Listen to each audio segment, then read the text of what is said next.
also deployed to Malifa's home during the raid. It just made turns, maybe for about 10 minutes, you say. I could see that was a police helicopter, not SAPS, but it was a traffic helicopter that was just hovering so low over this house. And then we thought there's something really happening. At the same time, Police Minister Senzo Mchunu has admitted that he does not have a recording of KZN top cop Nhlanhla Mkhwanazi threatening him. Mchunu conceded to this fact while answering questions from MPs at Parliament's ad hoc committee probing allegations of police corruption. Last week, Mchunu told the committee he detected threats from Mkhwanazi over the disbandment of the political killings task team. The ad hoc committee has now agreed to dismiss the allegations in the absence of the extract from the threats from a recording.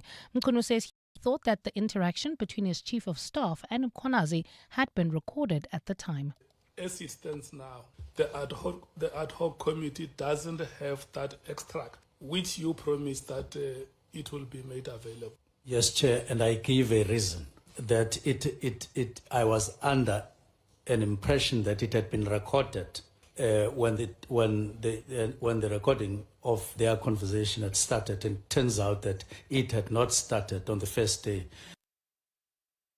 We shift our focus to this now. The Gauteng government has revealed its health HOD, Lesiba Malotane, was suspended for failing a lifestyle audit.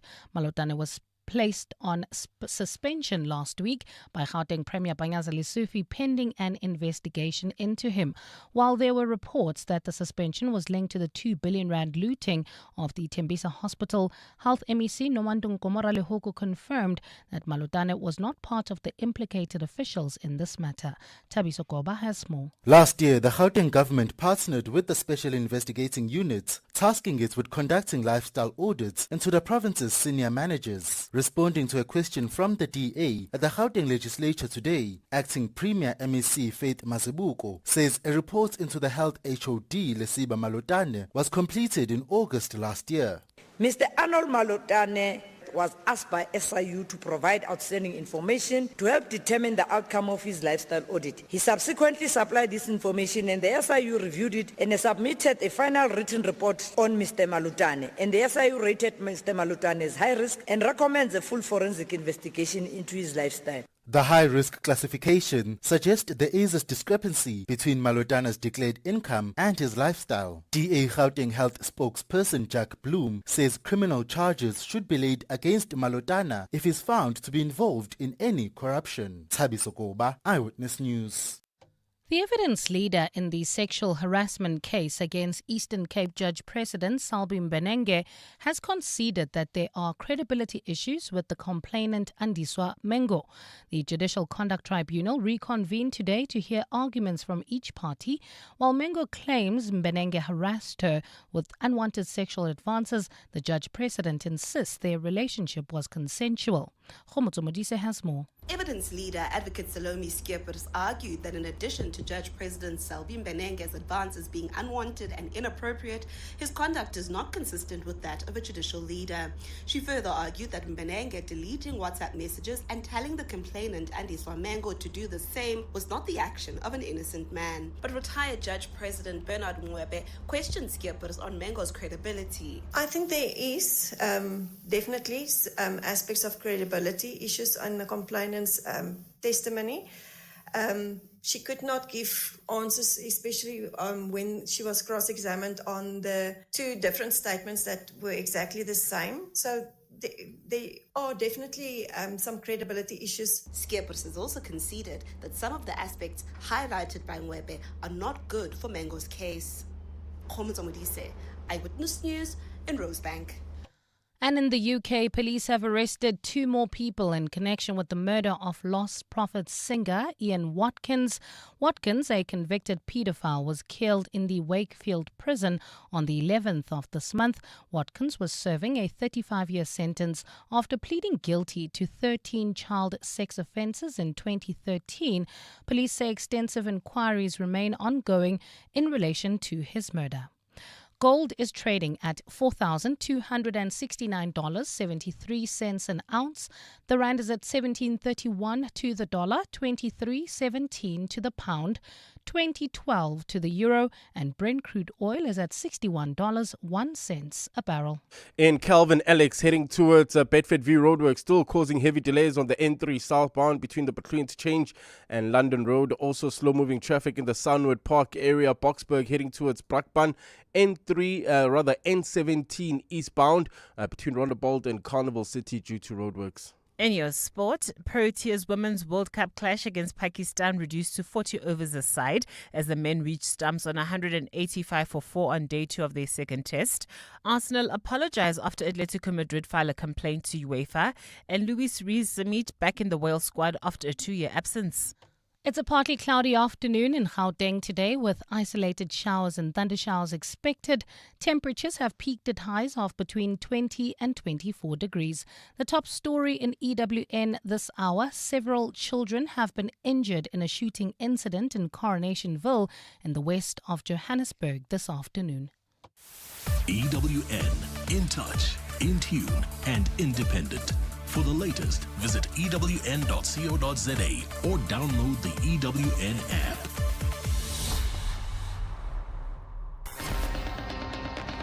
You're with John Perlman on 702. Streaming on the Prime Media Plus app, DSTV channel 856, 92.7 and 106 FM.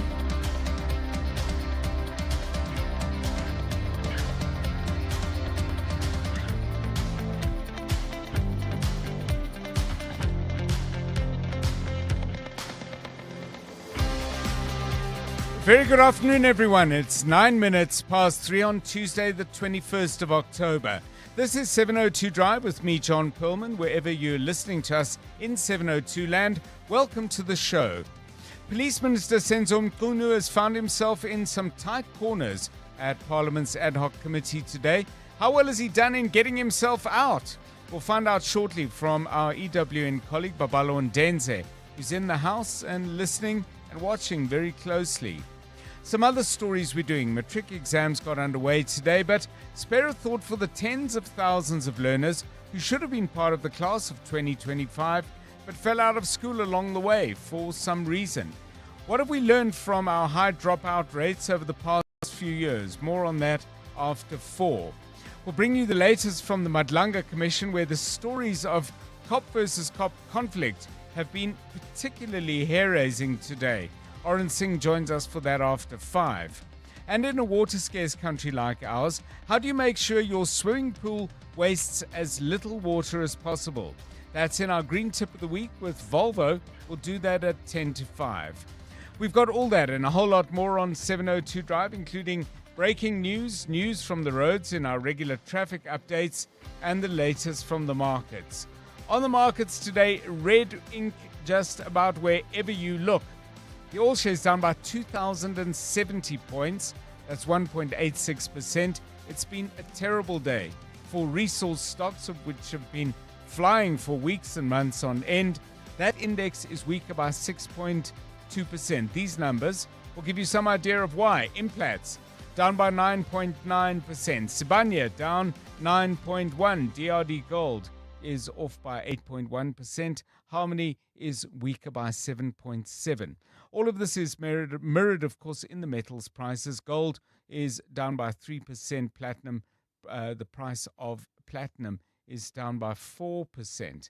The rand's trading at 17 Rand 35 against the US dollar, pretty steady compared to yesterday. A euro will cost you 20 Rand 14 cents. 23 Rand 20 will get you a pound.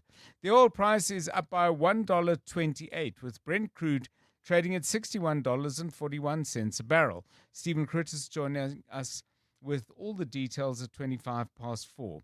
We'll bring you sport with Tolakele Mganga, and Mbali Dlamini has the latest news headlines. Karabo Chale keeping an eye on the roads. This is 702 Drive. We're live in the place where you live, and if it's happening in 702 land, you will get to hear about it here first.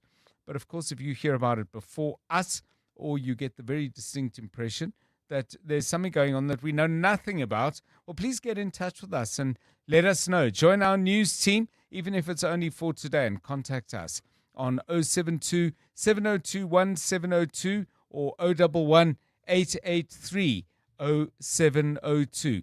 This is 702 Drive. It's 12 minutes past 3. 702. Let's walk the talk. As always, we have lots to talk about, lots to inquire about, plenty to think about, including some of those random thoughts that just kind of come up in conversations we're having. Maybe one of us notices something interesting on social media. Maybe you drive through the streets of Joburg or wherever it might be and something occurs to you. So today's randomish thought, I asked Jonathan Fairburn if he was any good at cricket. And then he gave me this answer, which prompted the question we're about to ask you. Let's take it a step by step. You were good at cricket, pretty good.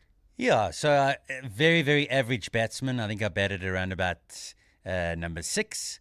So not the greatest batsman, but I was a really good bowler. And I was a leg spin bowler. Those were not in abundant supply at all. Yeah. So in my high school career, there were no leg spin bowlers when we played opponents. Yes. And I could turn the ball very, very well, a lot, depending on what the wicket was like as well. So I always used to think that maybe if I was at one of those traditional all boys schools where, there's lots of exposure, also different kind of coaching and all that kind of thing, maybe I could have had a chance of playing maybe domestically. Yes. And then, who knows from there.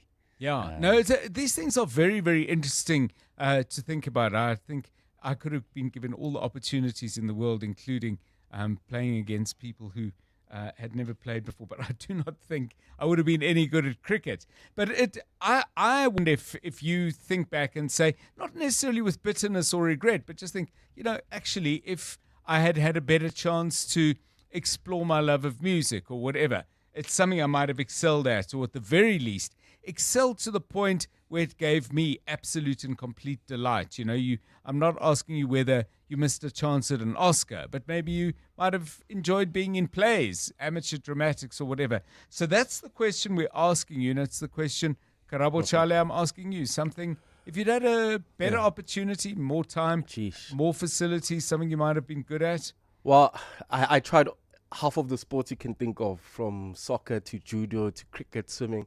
Unfortunately, I never really quite excelled in them. And even if you put extra effort and stuff, I mean, I went to the best schools where we had the best facilities and the best coaches. But I just did it for fun. That's how far I went. I never thought I could excel in any sport that I can think of. Yeah, maybe drama or acting. Yes. I enjoyed that. But we didn't have much of that in high school. So I think maybe I could have turned out to be an actor. I think, if your soccer coaches just took a little bit more time with you, you could have been the keepy-uppy champion. You had to go there. You had to go there. By the way, for people who don't know what you're referring to, just guide people to where they can have a look. Yeah, so we did a keepy-uppy challenge last week. I think it was Friday. I think it was. Well, I wasn't there. Yeah, Friday. So. And it was myself, Grabo, and yourself, John. We decided to see who could keep it up the longest. And we filmed it and we put it on our 702 Facebook page, Instagram page, and the TikTok page. So yeah, go if you want to see who won the Keepy Uppy challenge. Go and have a look at the video on the socials. I'll give you a clue. It wasn't me. It definitely was not me. But it was a lot of fun, actually. Yeah. And it was our little sort of tribute to Bafana and their brilliant performance reaching the World Cup. As tributes go, it was maybe what it indicated is how good they are at this, compared to at least some of us. But anyway, we had fun. Have a look at it. Facebook, Instagram, and did you say TikTok? Facebook, Instagram, TikTok. Okay, go check it out. Give us some feedback. Because it wasn't just how many times you could keep the ball in the air. It was also like how much style you had, even if you failed comprehensively as far as the numbers go. 702 Drive. Let's find out what's happening out in the traffic.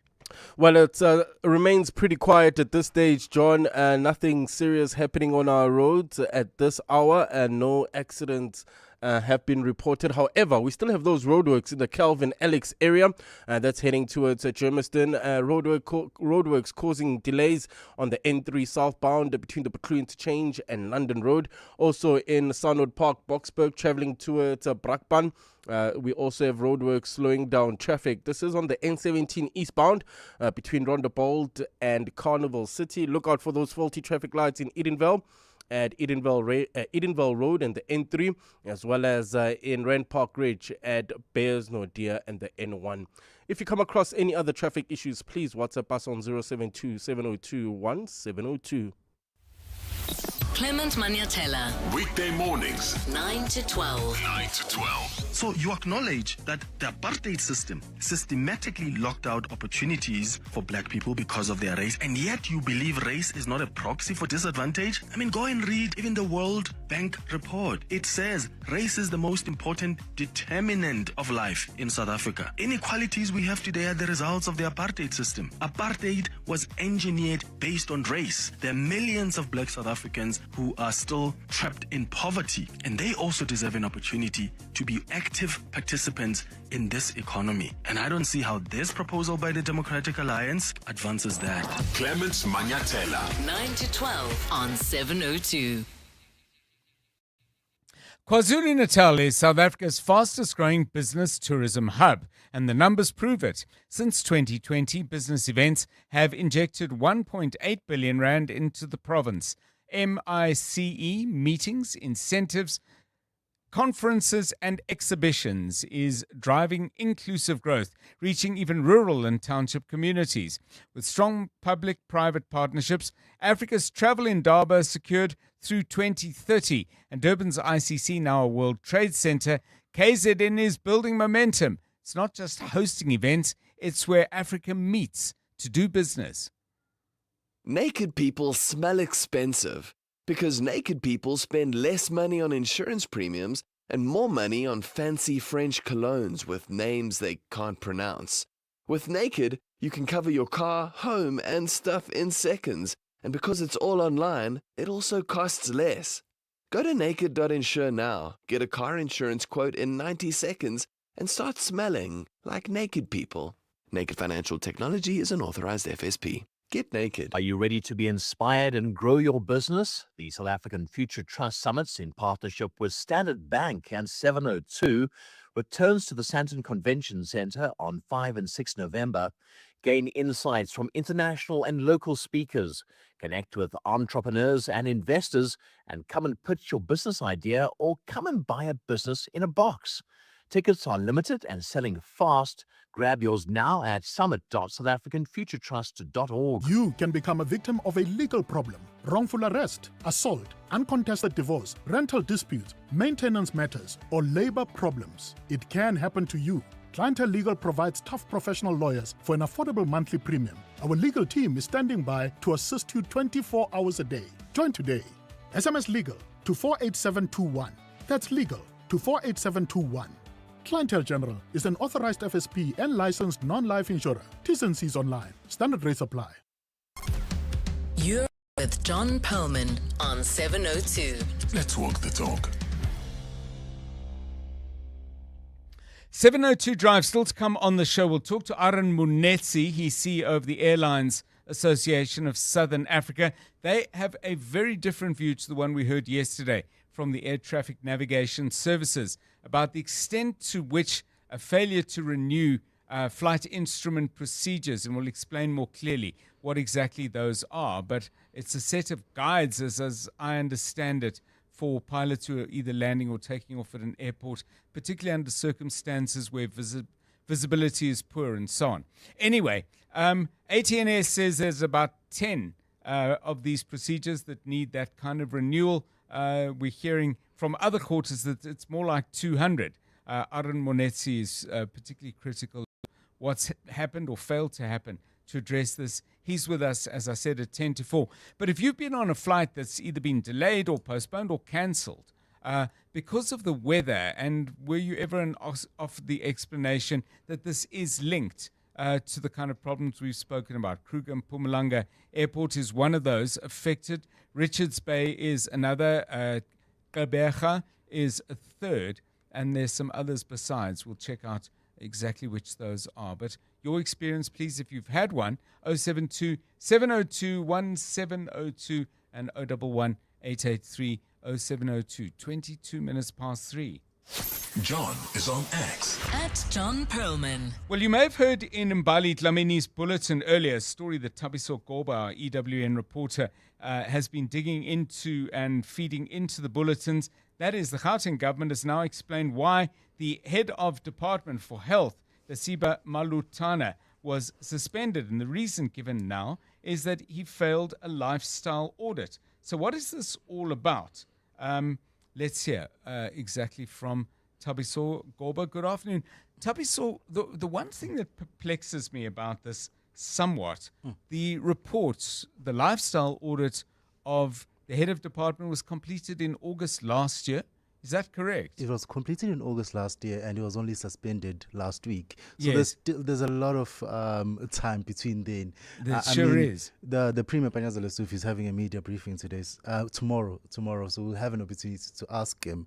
But as you said, John, I remember I was there last year. I attended a media briefing last year when the Gauteng government entered into a memorandum of understanding with the SIU, the Special Investigating Unit. And what the Gauteng government tasked the SIU to do is to conduct lifestyle assessments on the provincial government senior employees. So these are people who work in supply chain management, who work in the finance, right, DG, CEOs, and, HODs, which is where obviously Malutana works. And how I understand it is that a lifestyle audit has two stages. So the first stage is that the SIU will sort of audit your lifestyle, obviously check it against your declared income and whether that matches. And if it does match, then you're fine, you're good. Nothing happens to you. However, in a case where maybe there are some discrepancies that are found between your declared income and obviously your lifestyle, then the SIU will then request further additional information from you to say, do you maybe have other income? Have you maybe come into some money? Right. Maybe your uncle left you a bit of money, can you explain this? And then that is when obviously you obviously supplement that information to say, this is the reason why maybe there is some discrepancy between my income and obviously the lifestyle that I'm living. Now, based on what the MEC or the acting Premier Faith Mazibuko said today in the Gauteng legislature today, that's the point where Malutana was, in terms of that the SIU flagged him as a high risk, meaning that there was a bit of sort of discrepancies maybe they wanted to actually fill out in terms of when they look at his lifestyle and they look at the declared income that he does have, that maybe there's some things that they still need to investigate. Now, obviously, as you said, John, there are still a number of things that still needs explanation in terms of the investigation was complete in August last year, but is only being suspended this year. So what has happened there? And two, as the acting Premier said today, is that final step, the final report that the SIU still has to furnish to the Gauteng government, that's still outstanding. So at the moment, he has been suspended because obviously it doesn't look good for him as things currently stand. But again, there's still those questions around why now and what will that final report actually say? And to which I would add another question. How many matters of spending decisions, I haven't phrased that particularly elegantly, let me say it again, how many significant spending decisions was Lesiba Malutana involved in between August last year and now? And what was the total value of that procurement? Because, even if you don't suspend somebody, you can say, well, for now, while we are investigating all of this, we might decide that you shouldn't sit on this committee or that. But presumably we don't have an answer on that either. Yeah, 100%. And we don't have an answer on that, but I think you can imagine that, I think I've said it before, that the Department of Health, essentially, it has a budget of 67 billion. It is the highest allocation for the entire provincial government. So it's a lot of money. And as a head of department, you'd imagine that between August last year and this year, which is an entire financial year, that he's made obviously a number of decisions that affects the health department's budget. But I do have to say, John, that Malutana is not implicated in the Tembisa hospital scandal. This was said definitively by the health MEC, Nomantu Nkomora-Lehuku, who said she did get a list of all the implicated officials in the Tembisa hospital looting, and Malotana was not part of it. So it does seem that he is obviously part of something else that's not related to the Tembisa scandal. But as I said, it's 67 billion rand that is responsible for as the HOD for the health of department. I just want to be very clear on something, so I don't misunderstand this, Tabiso.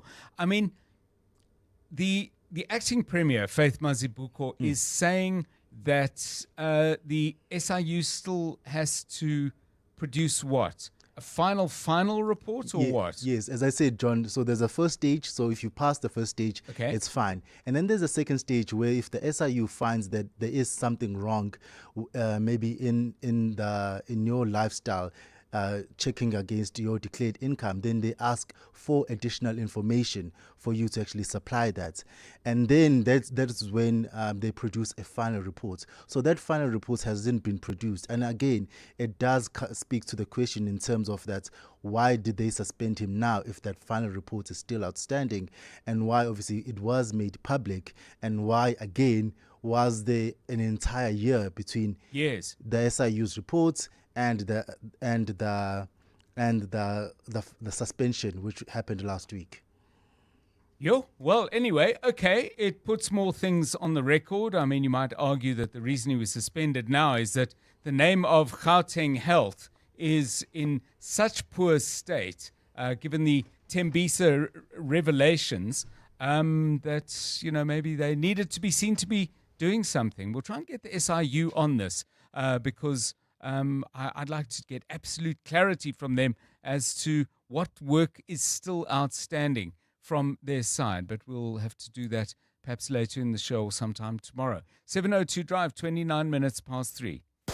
Africa Milani. Weekday mornings, 4 to 6. How do you see what is being proposed by the Democratic Alliance practically delivering on elements we need to grow this economy? So the main difference between what the DA is proposing and the current framework is that it takes out race out of the equation and replaces the BEE scorecard that we're also familiar with. Scorecards that focuses on value for money and a business's or particular bidder's contribution to social goals. Offense Donald Davey is a research associate for the Center for Risk Analysis.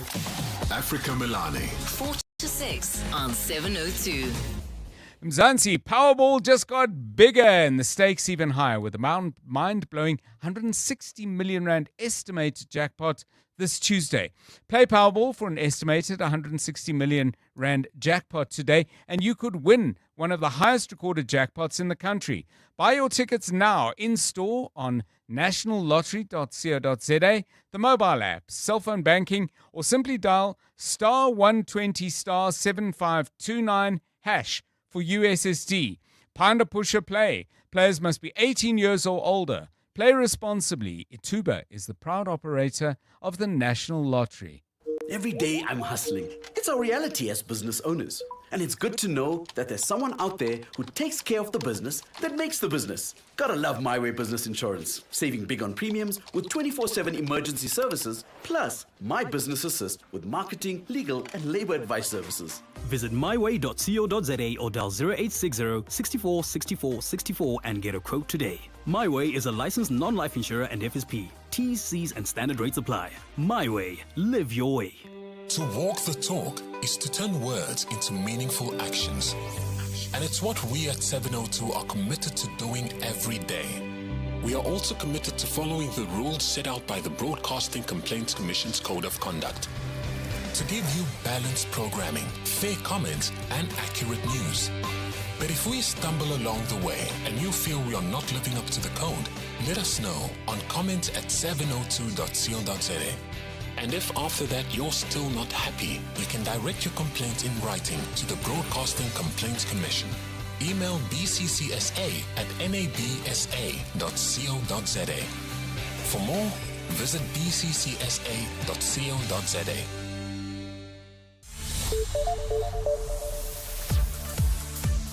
.702 Drive at 28 minutes to 4. The latest eyewitness news. Here is Mbali Dlamini. Good afternoon. Thanks, John. Good afternoon. The DA's Public Procurement Amendment Bill seeking to repeal the broad-based Black Economic Empowerment Act has now been gazetted for public comment. The proposed bill wants to remove race as a determining factor for companies that want to do business with the state and replace it with an outcome-driven system. It also seeks to overhaul the BBBE scorecard, doing away with the requirements for a company to be a certain percentage Black-owned or have Black people within its management in order to score points. The DA's head of policy, Matthew Cuthbert, says empowerment must move away from race-based policies and towards a needs-based approach. The gazetting of this bill is the first step in the legislative process that will bring South Africa a new inclusive empowerment model, ending decades of BEE failure. BEE has turned ANC insiders into billionaires, while 44 million South Africans have been relegated to poverty and 12 million are trapped in unemployment queues. Commenting on the DA's proposed bill, economist Duma Qubule says the removal of race-based determinations do not make sense as the country still remains unequal along racial lines. In the private sector, according to the Commission for Employment Equity, 15% of African representation is 15%. White males, 3.5% of the population, they account for 51% of top managers in the private sector. So we're a white-owned and white-managed economy. Race policies got us into this mess, and race policies will get us out of this mess here. Western Cape Mobility MEC Isaac Sileko has warned against speculation around the motive behind the murder of a Qatar taxi boss. The 32-year-old was shot and killed on the R300 highway yesterday, and his two bodyguards were injured. Last month, Sileko implemented a 30-day route shutdown between Khayelitsha, Mfuleni and Somerset West following deadly violence linked to a feud between Qatar and Kadeta. The routes have since been reopened. Sileko says yesterday's shooting is deeply concerning. While we are aware of the location of the incident, we are not in a position to confirm whether it is connected to the operations of the 10 routes and lanes that were under extraordinary measures. We will await official confirmation from the South African Police Service before making further comment. Sileko says daily monitoring systems established on these routes will continue. Our focus remains on promoting peace, stability, and safety within the minibus taxi industry, and we will not tolerate any return to violence. The KwaZulu-Natal Transport Department has attributed a decline in road fatalities on the province's roads to intensified law enforcement efforts against drunk driving. The department has announced that since August, at least 800 motorists have been arrested for drunk driving across the province.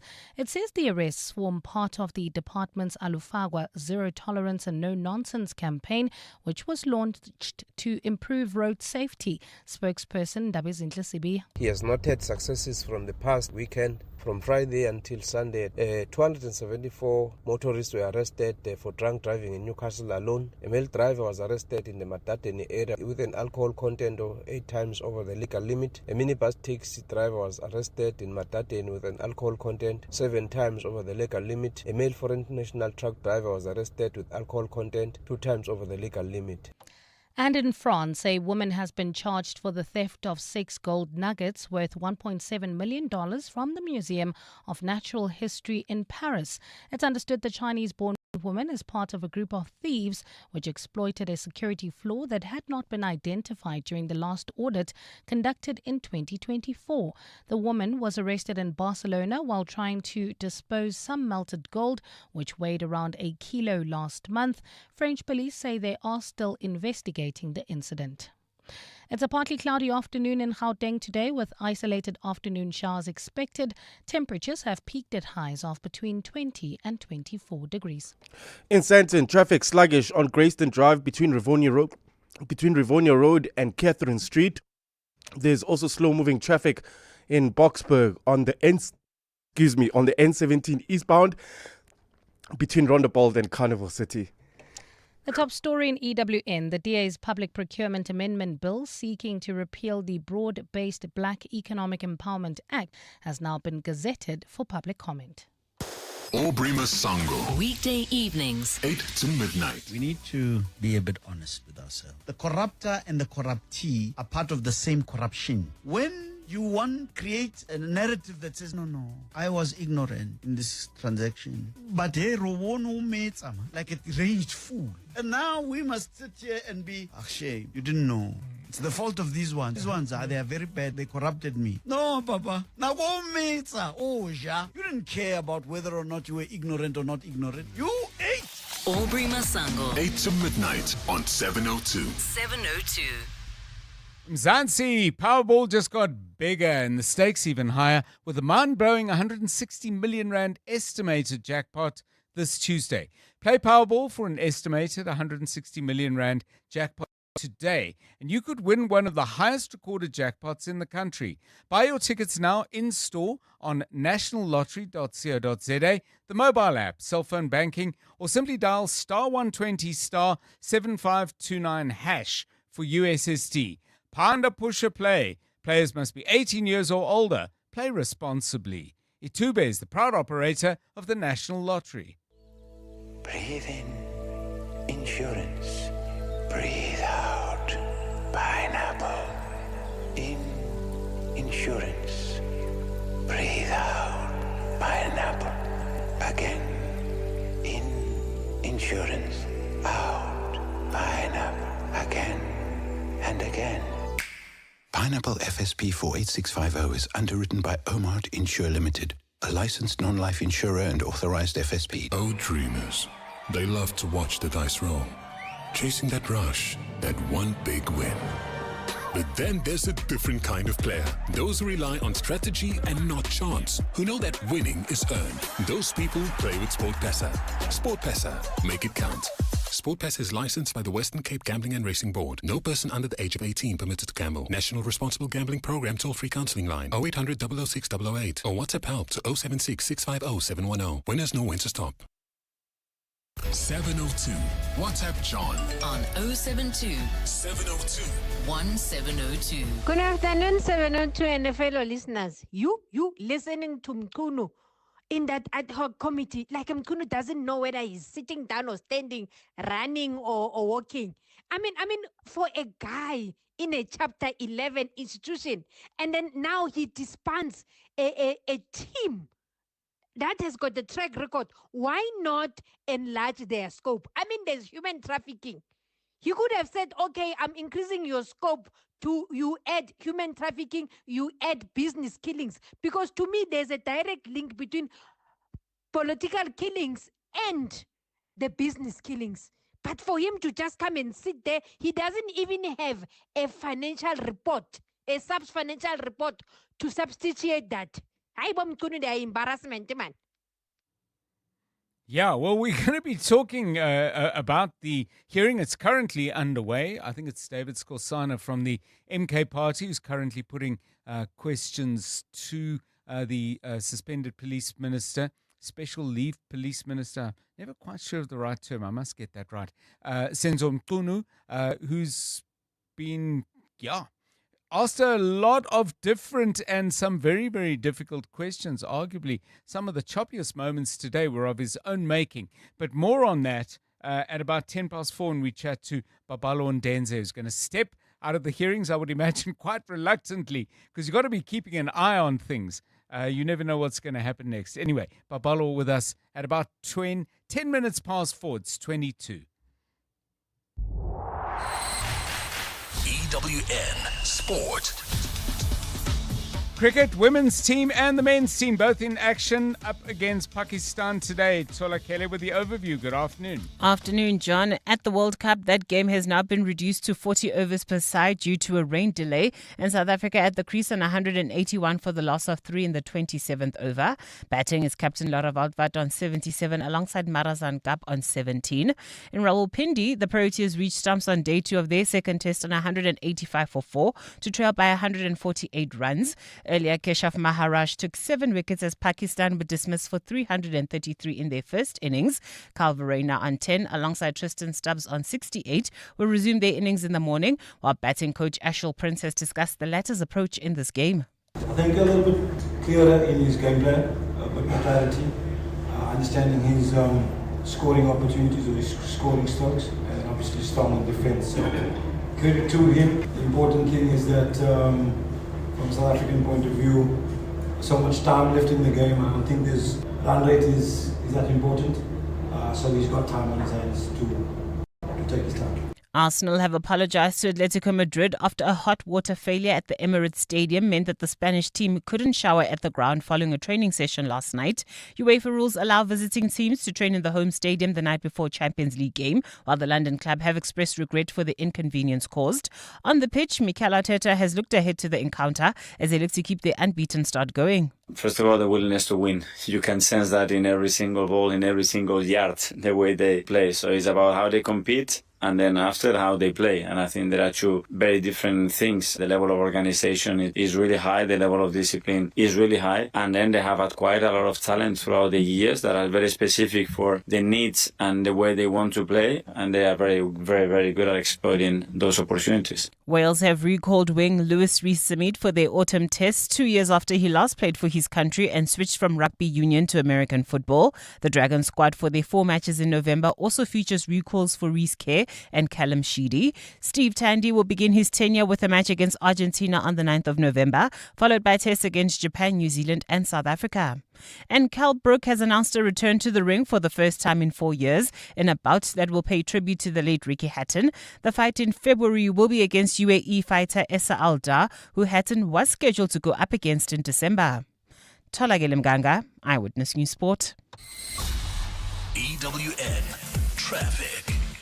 Right, out onto the roads we go. Let's get an update on what exactly is happening. Santon, we've got some delays. What's the particular location of that? Well, that's if you're leaving the Santon area on Grayston Drive. It's not yet clear. We just received a voice note from someone who's traveling on that route. Karabo, may you play? Hi, 702 listeners. Just an update here on Grayston Drive towards the M1. I'm not sure what it is. We're sitting in traffic here. Traffic is... The robots are not even hot, but there's something happening in front. I don't know what it is, but yeah, it's tremendous of traffic here on Grayston Drive. Well, thanks for that heads up. That's between Rivonia Road and Catherine Street. If you have any other further info, please let us know. You can also WhatsApp us on 072-702-1702. In Sunwood Park, Boksburg, heading towards Brakpan, roadwork still slowing down traffic. N17 eastbound. That's between Rondebolt and Carnival City. While in Calvin, Alex, roadworks also causing heavy delays. That's heading towards Germiston N3 South between the Patlu Interchange and London Road. I'll have your next Eyewitness News traffic update just after 4. There's more EWN on air, online, and on the EWN app. You're with John Perlman on 702. Let's walk the talk. 4:45, we asked this question: what might you have excelled at if you had been given a decent chance to do that? It might have been a sport that you love, but it wasn't played at the school you attended, or it was, but the facilities and coaching were below standard. Maybe you loved music or drama or something, but had parents or guardians who said to you, none of that. You need to go out and make sure you get A's in maths and science. So many things happen to us earlier in our life, and one does look back, not necessarily with bitterness or any kind of regret necessarily, but say, if I could have had a better shot at that, I might have excelled in some way. And excelled, of course, means different things to different people. Tolakele, do you have anything that ran that particular sort of route in your life where you think, wish I could have done more of this or that? I definitely think I could have been a slightly average tennis player if I had better, because I went to Germiston High, and the teacher that introduced tennis as a sport only introduced it in grade 10 for us, because she was just like, well, not everybody plays netball and plays football, so this is an alternative one. And she really did try. We were involved in a lot of tournaments. We ended up getting colors for it, but after a while, none of us really knew where to go if we really want to pick it up professionally. So you just let that dream die, and you've just focused on other things. It's a bigger conversation in some ways than the individual stories, because when we talk about sport and South Africa's potential, we are often brought back to the question of how much potential is out there. And when you do get development programs and opportunities, it's always, wow, who had any idea that you had all these great rugby players in Iduchwa or wherever it might be in the country. So I guess it's an individual story and maybe a mirror of something larger going on in the country that we really ought to and could have done a lot better. But your story, I like your personal story. Singing, whatever it was that you might have done, that you might have excelled at, had you been given a decent chance. 011 883 0702 and 072 702 1702. John is on X. At John Perlman. So I have a question for you. This story really caught my eye, and I must just make sure I frame the question in the best possible way. What has recently been discovered in Iceland that gives the country, if they weren't already aware, a further indication of global warming and its implications for that country and obviously for the rest of the world, hence the word global? What has been discovered in Iceland that was never, ever found there before? You may be able to look up the answer, but intuitively, test your intuition on this. What's been found in Iceland that has made people think, wow, global warming is serious here? 702 Drive, 12 minutes now to 4. Drive home with John Perlman on 702. Let's walk the talk. Well, you might recall yesterday we had a conversation with the Air Traffic Navigation Services. They were responding to criticism they faced in a recent gathering of people in the airline industry that was held in Lusaka in Zambia. Criticism there focused on the way in which certain procedures that are meant to be in place at every single airport in the country to do with what you have to follow by way of safety and other protocols to land or take off at those airports. Those processes, and we've spoken about this before, were meant to be in place, are not in place. They have elapsed. They have to be renewed. I think it is every 5 years. Now, the ATNS was saying yesterday it's not a huge problem. They said it only applies to a few of these navigation instrument procedures. But the argument being put forward from other quarters is, in fact, this is quite serious. Arun Munetsi is the CEO of the Airline Association of Southern Africa and joins us now on, 702 Drive. Mr. Munetsi, welcome and thanks very much for your time. The ATNS yesterday saying this is really not a serious problem and it's on the point of being solved. You at the AASA have a very different view. What are your numbers telling you? A very good afternoon to you. Good afternoon, John, and good afternoon to your listeners. Thank you very much for having us. John, I don't want to have a slugging match with the ATNS, but I want to put things into perspective. Yes, please. So our airlines are very, very worried, John, because this situation has been prolonged since last year. This started happening last year, and when it started happening, we were under the impression, provided information that was given to us, that this would be resolved. But obviously, we are now approaching our peak season, and this issue is not being resolved. Now, here's the thing, John. Right now, as you and I are speaking and your listeners are listening, these airports are still not operational because of the lack of these IFPs. Instrument flight procedures. Number one, Kruger Mpumalanga International Airport, Polokwane Airport, David Sturman Airport, Port Elizabeth Airport, Kimberley Airport, Richards Bay Airport, and Mthatha Airport. One might say, erroneously, that these are small airports. But Mthatha, John, you and I know very well that the majority of people that travel to Kruger are tourists. And tourists plan ahead. And when they do plan ahead, it means that they are paying a lot of money to go and experience something that is unique. Yes, that's the indeed. one thing. That's the one thing, Tata John. The second thing is why we are saying to ATNS, this is a very serious issue. I'll give you one example of one of our airlines, Airlink for the record. Between the 8th and the 19th of October, Airlink has had 4,000 passengers that have been inconvenienced. 4,000. they have been inconvenienced by the lack of these instrument flight procedures.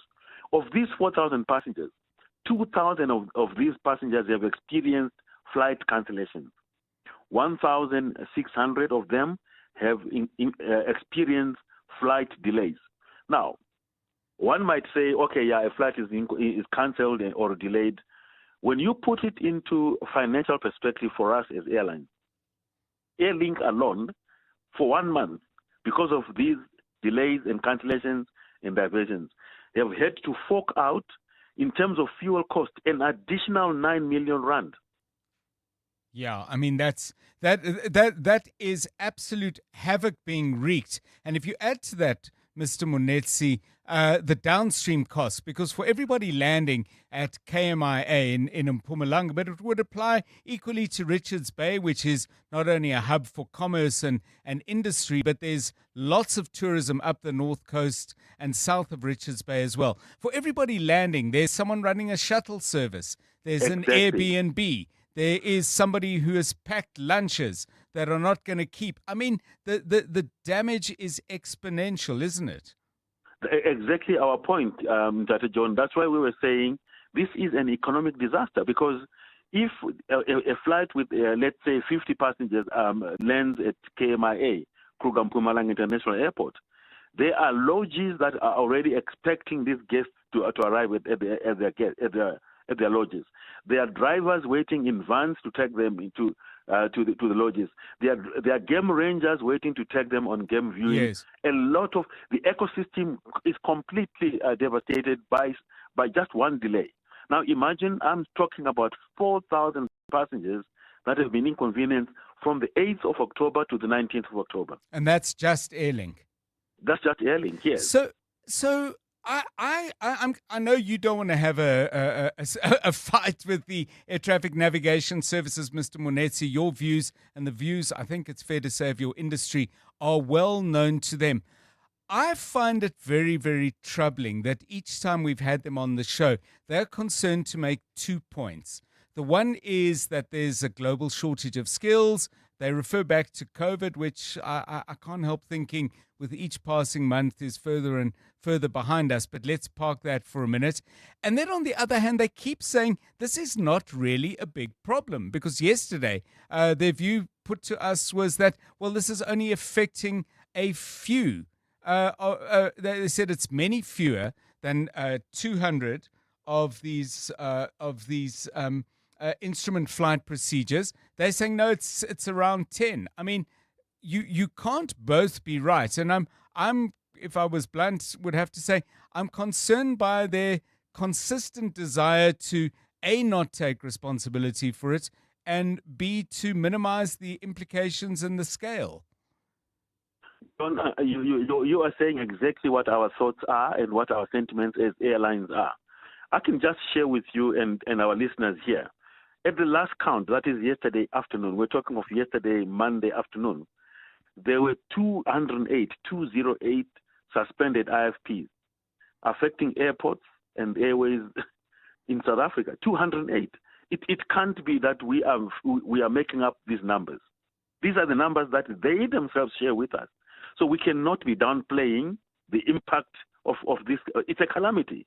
And the second thing, yes, John, I totally understand. They are facing serious challenges. It's almost like a double-edged sword.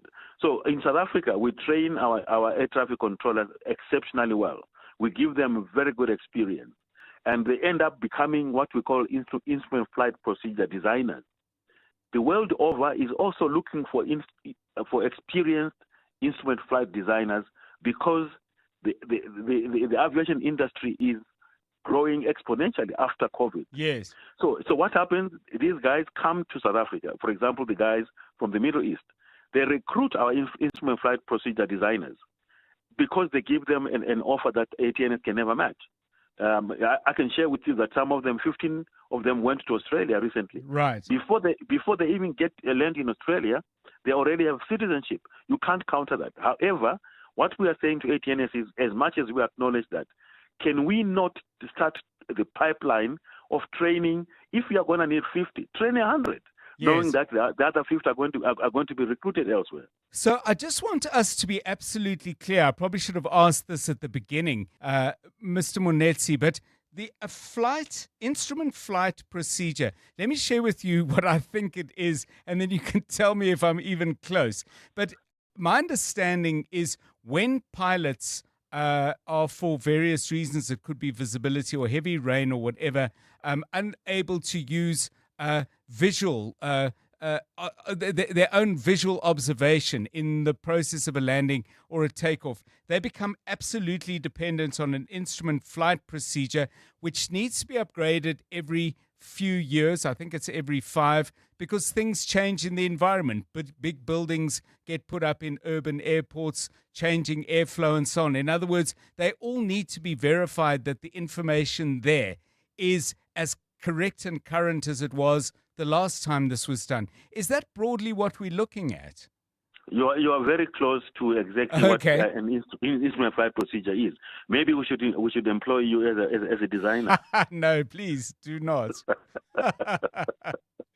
But what it is, John, is that these instrument flight procedures are just they are annotated charts, they are like roadmaps. Yes. They provide pilots with illustrations and written instructions on the speed, the direction, altitude, and a lot of other things that they should follow relative to the runway they are either taking off from or they are approaching to land on. You are absolutely correct. Yes. If a few tall buildings have been erected in the past 2 or 3 years, the airflow changes, and if there is inclemental weather and they cannot see the entire spectrum in terms of when they are doing their approach, then there are a lot of other procedures that they need to follow. So these instrument flight procedures are very, very critical because if they don't have them, then it means they have to divert. That's why I was talking earlier on about Airlink having almost 1,600 flights delayed and 2,000 passengers that have been diverted elsewhere. And all that money spent on extra fuel. Thank you, Arun Monetsi. It's an appalling situation. I don't know how else to describe it, particularly as it is avoidable. And by the way, if you're just wondering when they say we don't have money to pay competitive salaries, well, clearly they do, because the last time I checked, the chief executive officer's salary was 4.4 million rand, the chief operating officer 3.28, and there was mention made there of the training that needs to be done. Chief Aviation Training Academy is headed by someone who earns 2.3. So clearly there's cash there, even allowing for the fact that there are a large number of positions at the ATNS that at the time that this parliamentary question was asked were actually vacant. So I think this all raises some issues that perhaps are not being as sufficiently considered as they should be. 702 Drive. You can become a victim of a legal problem: wrongful arrest, assault, uncontested divorce, rental disputes, maintenance matters, or labor problems. It can happen to you. Clientele Legal provides tough professional lawyers for an affordable monthly premium. Our legal team is standing by to assist you 24 hours a day. Join today. SMS Legal to 48721. That's legal to 48721. Clientele General is an authorized FSP and licensed non-life insurer. T's and C's online. Standard rates apply. Turning 18 means we're always doing the most. From amalgamating water into our vocab to it winning a Grammy to introducing an entry SUV with push to start and making our competitors sweat. We've been there, driving dreams, giving Mzansi more luxury and innovation. Celebrate 18 years of more with the Haval Jolion Pro from only 4,999 per month. Visit gwm.co.za for T's and C's and to book a test drive. GWM, go with more. Brought to you by GWM Finance, a division of Westbank and authorized financial services and registered credit provider. Business Outsurance are experts in business insurance for pharmacies, convenience stores, beauty salons, and more. Corne? Business Outsurance is definitely the best insurance for my business. Bowled out every other insurance house. Honestly, looking at what you need, my installment came down within a day. Definitely the most professional. Switch to Business Outsurance and you could get a massive 20% discount on your business insurance premium. Visit outsurance.co.za. Switch and save today. Licensed insurer and FSP. TCs and information online. This is EWN. Two teenagers have been shot and killed in Westbury this afternoon, and the credibility of Andiswa Mengo has been questioned by the judicial inquiry.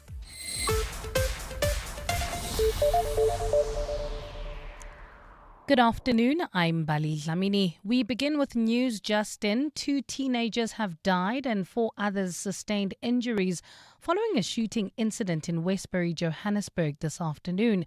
Police are currently on scene assessing the situation and cannot give any further details at this stage. They have, however, stated that they are not ruling out gang-related violence in this incident. Tanduluhle Ngobo is in Westbury and files this report. Yellow police tape has been used to cordon off a tuck shop and a house on Cruiser Street in Westbury, where the incident happened. Several small yellow cones litter the street, marking the spots where bullet casings lie. It's understood a shootout ensued between 6 teenagers, all believed to be between the ages of 15 and 16, from alleged rival gangs. All injured victims are receiving medical attention at the nearby Helen Joseph Hospital in Auckland Park. Police remain on scene as full details and a motive are yet to be determined. Tanduluhle Ngobo, Eyewitness News. A Gauteng detective testifying before the Madlanga Commission of Inquiry has alleged that EFF leader Julius Malema has close ties to suspended Deputy Police Commissioner Shadrack Sibiya. Witness A says Malema also has a questionable relationship with a Sandton businessman with mining interests in the northwest. The witness is testifying partially in camera before the inquiry today. He is part of a team investigating the murder of Vereniging engineer Ahmed Swart. During his testimony, witness A described how he was called by the head of the organized crime unit in South Africa, Richard Shibiri, following their arrest of multi-millionaire Katiso KT Molefe in December. According to witness A, Shibiri informed him that Molefe was part of a group who have mining interests in the northwest, including a close associate of Malema. He told me that Molefe was part of a group of 5 individuals with interest in mining in the northwest. He also said another guy is known as Z Numan, who stays in Sandton. He said Z is a close friend of Julius Malema, who is a politician, who then tends to be close to General Sibiya. Police Minister Senzo Mchunu has admitted he does not have a recording of KZN top cop Nhlanhla Mkhwanazi threatening him. Mchunu conceded to this fact while answering questions from MPs at Parliament's ad hoc committee probing allegations of police corruption. Last week, Mchunu told the committee he detected threats from Mkhwanazi over the disbandment of the political killings task team. The committee has now dismissed the allegations in the absence of that recording. Mchunu says he thought an interaction between his chief of staff as well as Mkhwanazi had been recorded at the time. Babalondenze reports. Senzo Mchunu told the committee that he informed his chief of staff, Cedric Nkabinde, to record his conversations with Nhlanhla Mkhwanazi. He said this was after Mkhwanazi made veiled threats against him and Nkabinde, but he failed to produce the recording today and said the threat was made before he started recording. Now, it's only in reference, it turns out, because that part was said before they started recording. EFF leader Julius Malema says the evidence should be rejected by the committee. We must put it on record that the minister doesn't have that recording and therefore that recording doesn't exist. Chairperson Soviet Lechanyane agreed with Malema. You are absolutely correct, Honorable Member, and that is how we are proceeding. That is understood, Honorable Minister.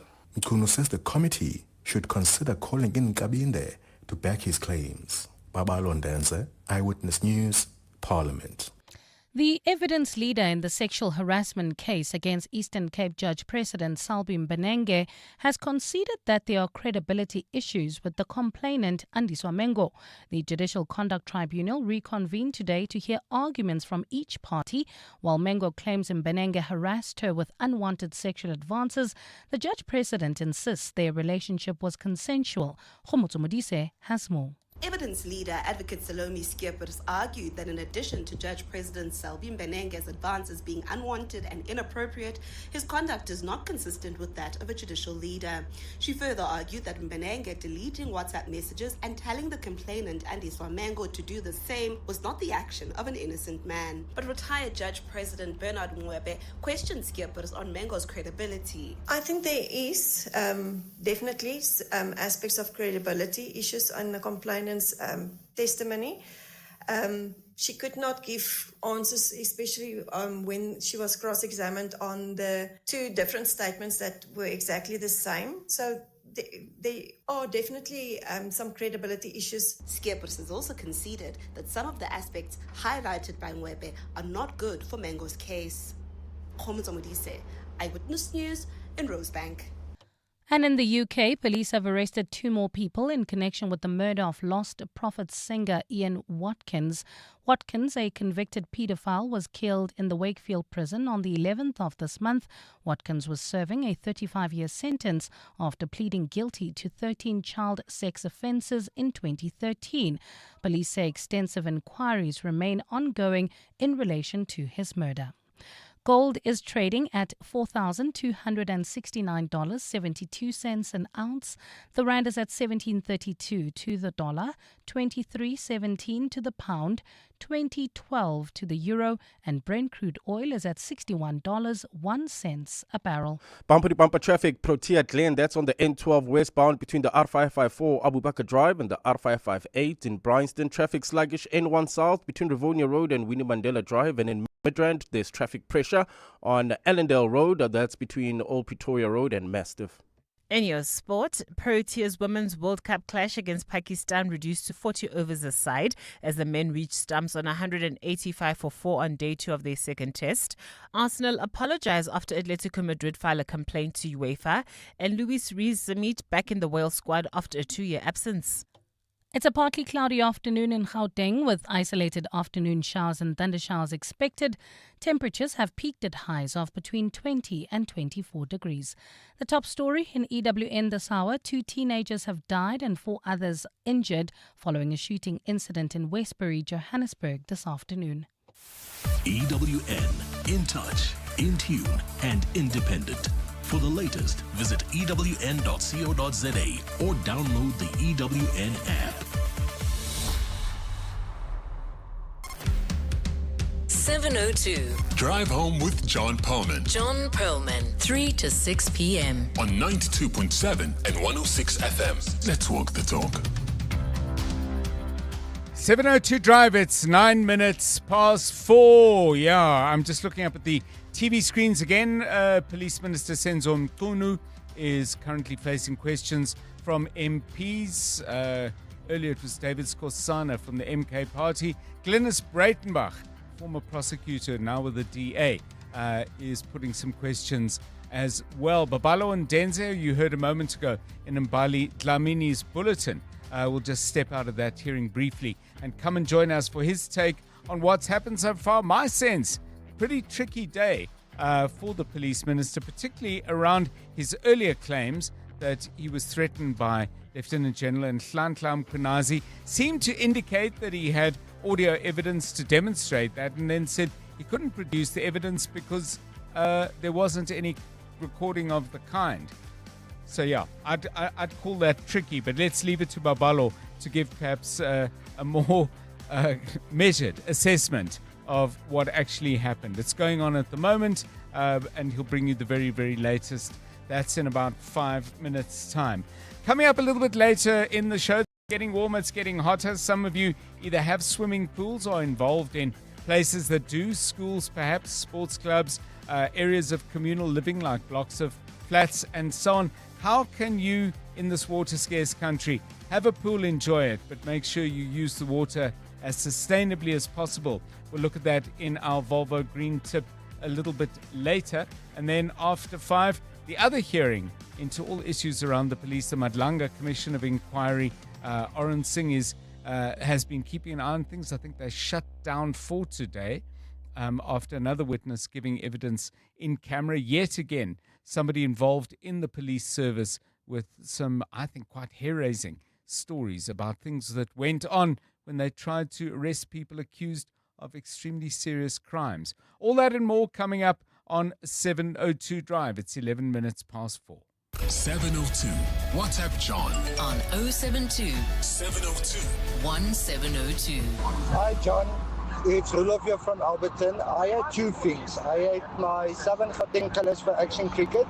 Then most of my team players left the game. They either went overseas or they got a family or whatever. So I couldn't go further. And then I taught myself ethical hacking. I went very good with a few friends of mine, and then they all moved far away and stuff like that.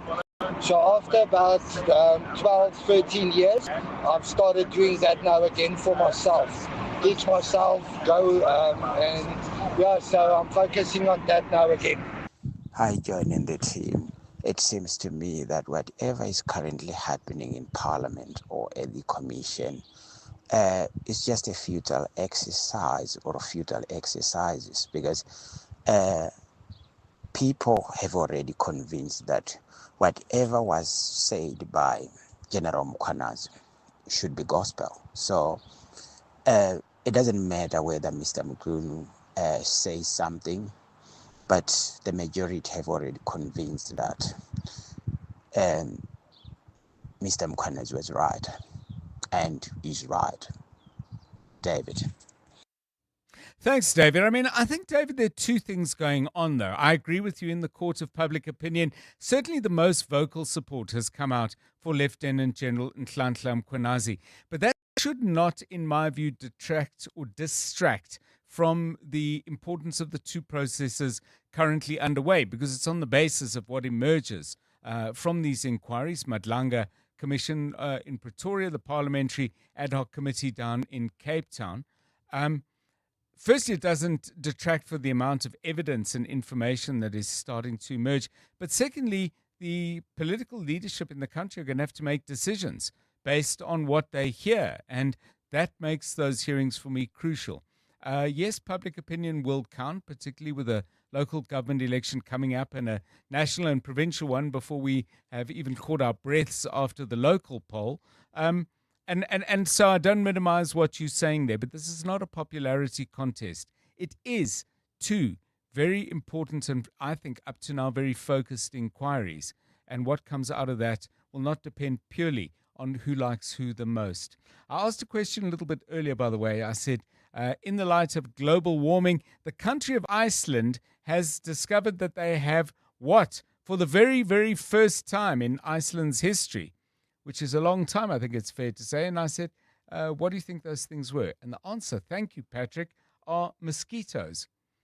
Iceland has never had mosquitoes, despite the fact that they have marshland and all the other conditions that would make mosquito breeding habitats, obvious places, but it's just never been warm enough. But Iceland apparently is warming at 4 times the rate of the rest of the northern hemisphere. So now they have mosquitoes, and they're also getting fish that are coming in from warmer southern parts of the ocean, such as mackerel, which were never there before. I think if you ask them, are you more pleased to see the mackerel or the mozzies? I think we probably know what the answer to that is. 4:15. EWN Traffic. Problems in Boksburg. Here to give you an update and some advice is Karabo Chale. Good afternoon. Afternoon, John. Yeah, we still have those roadworks in the Sunwood Park, Boksburg area heading towards Brakpan, slowing down traffic. That's on the N17 eastbound between Rondebolt and Carnival City, Protea Glen. We still have bumper-to-bumper traffic on the N12 westbound between the R554 Abu Bakr Drive and the R558. In Bryanston, traffic remains sluggish. N1 south. This is between Rivonia Road and Winnie Mandela Drive. And in Midrand, traffic pressure on Allendale Road between Old Pretoria Road and Mastiff. If you come across any other traffic issues, please WhatsApp us on 072 702 1702. There's more EWN on air, online, and on the EWN app. 702 Afternoons. With Relebohile Mabota, 1 to 3 p.m. Can we get into the part where consent or the lack thereof is not blatant, as in a person did not necessarily say no, but we know and understand what the cues are? When we're talking about body language, that can be subjective, and that's where confusion can come in, which is why it's always emphasized that if it is not an enthusiastic verbal yes, that yes, I'm here with you and I'm in this with with you, you take it as a no. So if we go back to the tea method or the tea analogy that Malmoon uses, if they say yes, great, make the cup of tea, enjoy the cup of tea, enjoy the chat. Remember the euphemism behind it. If they say no, don't push it. Chugini Pakri. 702 afternoons. With Relebohile Maboja. Let's walk the talk. Josie's about to bring the heat. The Discovery Vitality Chicken Run, flavoured by Nando's, is happening Saturday, 8 November at 5 p.m. that is. Go 5K or 10K, run, walk, or just soak up that Josie summer air. Not tough enough? Well, if you've ever sprinted for a taxi, dodged potholes, or climbed stairs when the power was out, your training's already begun. You're tough enough. Grab your crew, lace up, and move Josie forward. Find the Discovery Vitality Chicken Run on racepass.com to enter. The Discovery Vitality Chicken Run, flavoured by Nando's. It's a run for everyone.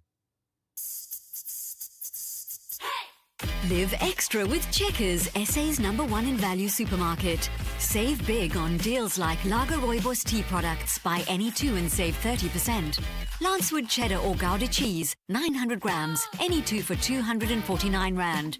And buy 2 Baby Soft Supreme Quilts, 2-ply toilet rolls, 18 per pack, and get a third one free. Valid until Sunday at Checkers, Checkers Hyper, or shop on 6060. Feel the rhythm of summer at the Old Mutual Music in the Gardens, featuring Mikasa and Jazeel Brothers, live on Saturday, 25 October at the Walter Sisulu Botanical Garden. Experience soulful sounds, sunshine, and good vibes in one of Joburg's most beautiful settings. Get your tickets now at webtickets.co.za. Proudly presented by Old Mutual, 702 and Breakout Events. This week, 702 is in conversation with Gregory McLennan, the CEO of DigiCloud Africa, Google Cloud's first and leading value-added cloud distributor. They'll touch on DigiCloud Africa's appointment as a Google SecOps distribution partner, as well as cybersecurity and how DigiCloud Africa and Google SecOps can help African businesses address any modern threats. Don't miss In Conversation with DigiCloud Africa on Thursday, 23 October on 702 Drive with me, John Perlman, on 702. You're with John Perlman on 702. Let's walk the talk. Right, let's take ourselves down to Parliament then. EWN parliamentary reporter Babalo Ndenze has just stepped out of what's been a very interesting and important day at the Parliamentary Ad Hoc Commission, looking into issues of police and criminal justice system corruption. Babalo, a very good afternoon to you. Police Minister on special leave, Senzo Mchunu, is currently facing questions from members of Parliament. Glenys Breitenbach from the DA is, I think, the MP currently engaging with him.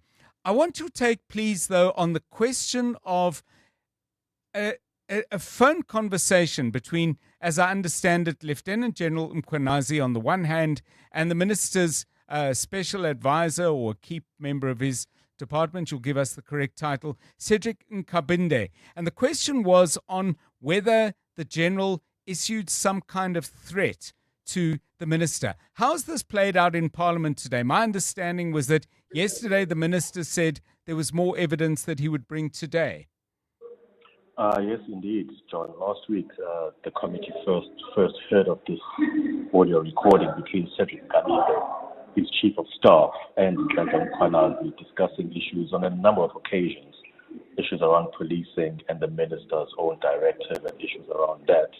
And he failed basically today to bring that recording that, emphasizes this threat that he says was, issued by Gauteng Mkhwanazi. He says that the recordings, it looks like the recordings, started recording after the threat was made. He says that Mkhwanazi's threat was around, if the minister is indeed clean, he should basically come forward and, sort this matter out. And the minister says this, if I'm perceived to be clean by Gauteng Mkhwanazi, it means that I'm fine, but if I'm not, he's going to come after me. Apparently, in some of these discussions, the words fight back were used by Gauteng Mkhwanazi, but at no point, even in the hearings, in the recordings that we heard, was a threat made by Mkhwanazi. Even to Cedric Nkabinde, it seems like a polite conversation between the two about policing matters. And the minister failed today to bring that evidence before the committee where this threat is made directly. So this part of the evidence by the minister that he submitted has been rejected by the committee. He admits himself, he concedes that he doesn't have this recording with this threat, and the committee and the chairperson and Julius Malema and other members are saying that this matter must be just basically be rejected and must be just left as it is and not be part of the committee's proceedings because there is no evidence of any threat. So that's where that discussion ended, John. So, Babalo, isn't the larger difficulty for the minister this, that if I'm mistaken, and please put me right if I am, he's the one who gave this thing its importance by saying that something threatening had been said. Then he said he would bring the evidence, and then he said there is no recording of this. I would have thought that anybody who had heard something that, let me just use the word unsettled, or it's at the very least focused their mind and that they perceived to be a threat, would have based that on something they actually heard rather than something that they perceived. I mean, it seems to me that this particular difficulty is of the minister's own making. Yes, indeed. It looks like the minister did shoot himself in the foot. This is exactly what's frustrating the members of the committee, like Julius Malema. Julius says that, the minister promised that he would bring us this recording. Last week, we gave him time to make us hear this. Back today on Tuesday, he still doesn't have this recording. So this has been a major frustration for members. But what Senator Mkhulu did say, or did tell the committee that, if you want me to further substantiate this threat by Nhlanhla Mkhwanazi against myself and a bit against Nkabinde as well, let's rather invite Cedric Nkabinde to come to the committee, and he will also basically support this claim under oath like he did. So Cedric Nkabinde, it looks like, might also be invited to the committee. Well, he was always on the witness list. I think there are about 30 plus, 32 or 34 witnesses, John. So it looks like Cedric Nkabinde, according to Senator Mkhulu, should be the one now coming here to prove this, that there was indeed a threat. But it does look like the minister did almost set himself up for failure in this regard, and he really did have a hard time in explaining himself. But it looks like Cedric Nkabinde at some point, John, will probably have to come and defend his boss when he's invited to come give evidence. So Babalo, just to wrap that, I know you're keen to get back, and we're keen to have you back in the house to hear the rest. But what else of significance has happened particularly in the minister's engagement with members of parliament? Well, something of significance is how it was put to him about it goes back to that Brown Mokgotsi and Kat Matlala relationship. Something did come up in that discussion. Actually, Advocate Norman Arendse did tell the committee that he did mention this earlier, maybe in private consultations with Senator Mkhulu before he gave his testimony before the committee, that there is a witness coming up in the near future or in the next couple of weeks that will give evidence that will support a claim that a certain business individual was or is funding Senator Mkhulu's political ambitions within the ANC. So that did seem like some interesting information, and it came straight from the evidence leader and not really from the members as well about his relationship now with Kat Matlala. He insists that there's no relationship with Kat Matlala, but it looks like the committee will be hearing more about these individuals or these unsavory characters that are on the side of this whole saga of political corruption and allegedly dirty cops. So it looks like his funding of his own political ambitions is also going to form part of these hearings at some point. So that did kind of stick out a bit. But a lot of what did happen today was mostly the repeat of his earlier evidence on the disbanding of the political killings task team. He's still, doubling down on that it was a correct decision. It was a political decision, and he was empowered constitutionally. But other issues about funding of his political ambitions and perhaps a bit of his lifestyle and other matters that were brought up by Nhlanhla Mkhwanazi about his relationships with these gentlemen is also going to become a bit of a focus. And it was quite a key point that came out earlier today, John.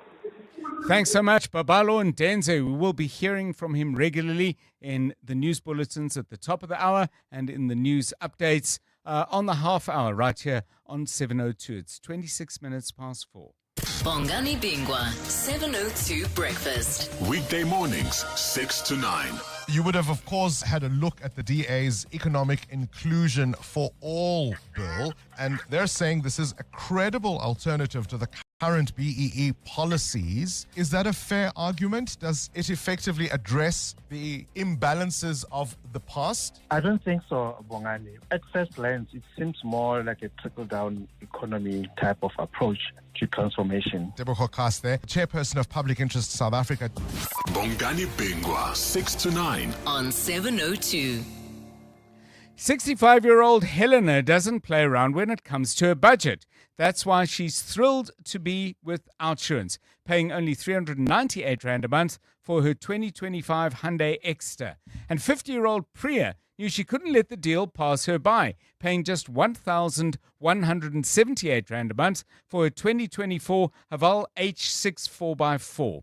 Ready to get more out of your car insurance? SMS the word out to 45142 today. That's out to 45142. Outsurance, licensed insurer and FSP.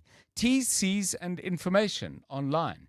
Turning 18 means we've been part of some triumphs, from the Springboks lifting the cupcake to hosting the Soccer World Cup and blowing our own vuvuzela. We've been there for every win and every loss, giving Mzansi more performance, more drive and more value for money. Celebrate 18 years of more with a Tank 300 from only 7,399 per month. Visit gwm.co.za for T's and C's and to book a test drive. GWM, go with more. Brought to you by GWM Finance, a division of Westbank, an authorized financial services and registered credit provider. He's the boss, the legend, the sound of a generation. Now, his story hits the big screen, and 702 is giving you the chance to win big. Play 2 truths and a lie. 3 Bruce Springsteen facts. One of them is not true. WhatsApp Springsteen ZA to 072 7021 702, and we could be calling you to play. Spot the lie and win cash and a collector's vinyl package only on 702. EWN Business. Hi, Stephen. Well, the market's down today. Hey? Yeah, big time. Whether you're with the Foschini Group or in gold and platinum, down very significantly, John. The JSE All Share Index down 2.28% at 108,789 points. Haven't said 108,000 for a while. Financials are up 0.23%. Industrials down 0.78%, but the real damage is in resources. They're down over 7%. Now, look, gold is down significantly. Platinum down even more so today, and that's really hit the shares that sort of that obviously of the companies that produce gold and platinum. And then the Foschini Group, they were down 18% at one point. They're down 15.5% now. They said the headline earnings per ordinary share would be down by around 20% in the 6 months to the end of September. John, what a difference the committee in the basic education department that sets school holidays makes. Because people buy uniforms, as you know, just before the new term starts. The new term started in October rather than September, and as a result of that, fewer people went to Foschini's to buy shirts and trousers and skirts and shoes and all the rest, and that's their earnings. It is quite something. I must just also say, though, that while they had a strong start to the year, they had a very difficult June, which is the middle of winter, and they then had to mark down quite a lot of their winter clothing. So all of that's having a little bit of an impact. There's some other factors as well that is really what happened. But their share price down, they're getting punished big time. And then the platinum and gold miners down significantly. I mean, Implats are down 12%, Sibanye down 11%, DRD Gold is down 9%. Look, all of these shares have skyrocketed in the last little while, so they've got a long way to go before they get back to where they were even just, last week, if you look at these prices. Obviously, news today that the Coca-Cola bottling partner, Coca-Cola HBC, they're buying 75% of Coca-Cola Beverages Africa. That's going to cost them $2.6 billion. Will be the second biggest Coca-Cola bottling partner in the world. Over half of Africa's population will be covered by this company, Coca-Cola Beverages Africa. Also means that Coca-Cola HBC will be getting a secondary listing on the JSE, which is good news for the JSE.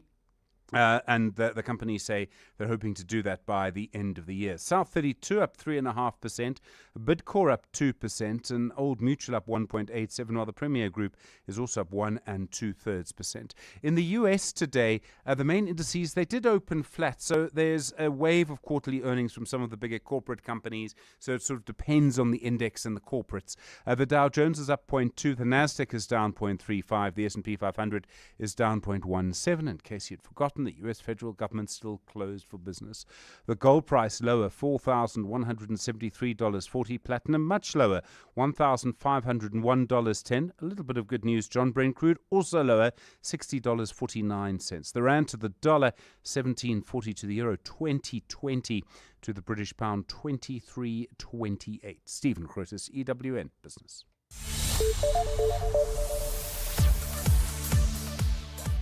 At 29 minutes to 5, let's get the very latest eyewitness news, beginning with tragedy out in the west of Joburg. Here's Mbali Dlamini.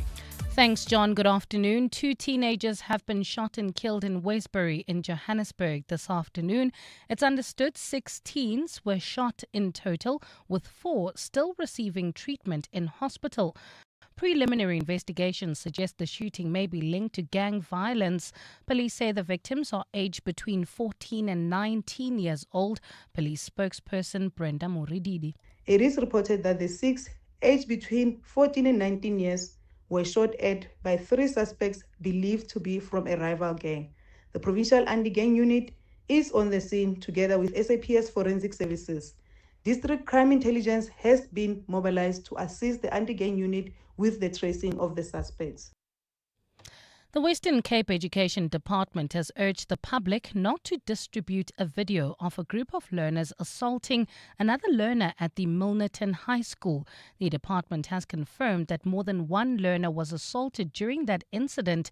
Carlo Peterson takes a look. A video which is going viral on social media platforms shows a group of Milnerton High School learners beating another learner with belts, a hosepipe and a large stick. 2 other learners were allegedly assaulted during the same incident. Western Cape Education Department spokesperson Brona Hammond says investigations are underway. The school has initiated an investigation with interviews being conducted and will conclude this week. Disciplinary processes going forward will then be determined by the school disciplinary committee. Counselling support is also being provided to the affected learners. The WCED has urged the public to refrain from distributing the video. This has already been a traumatic experience for the victims concerned, and further distribution undermines their right to dignity and privacy. Hammond also appealed to the public to remove the video from social media platforms and report it as harmful content. Carlo Peterson, Eyewitness News. Let's stay in the Western Cape, where an advocate convicted of corruption has been handed a suspended sentence in the Bellville Regional Court. Following an investigation by the Hawks, advocate Puti Mutemane was arrested and found guilty for trying to bribe a state prosecutor. Hawks spokesperson Siyabulela Vukubi says Mutemane was sentenced to 9 years behind bars, which was suspended for 5 years.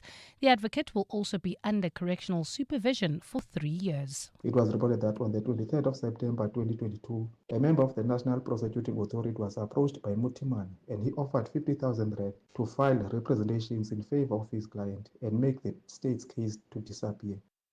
And U.S. Vice President J.D. Vance has landed in Israel on a mission to strengthen a fragile U.S.-brokered ceasefire in Gaza. Vance is expected to meet top U.S. Middle East envoy and military experts monitoring the truce today. According to Israeli media reports, he will also meet with Israeli leaders, including Prime Minister Benjamin Netanyahu, on Wednesday in Jerusalem. Meanwhile, the Red Cross says it facilitated the transfer of 15 Palestinian bodies from Israel to Gaza as part of the ceasefire deal, taking the total handed over to 165.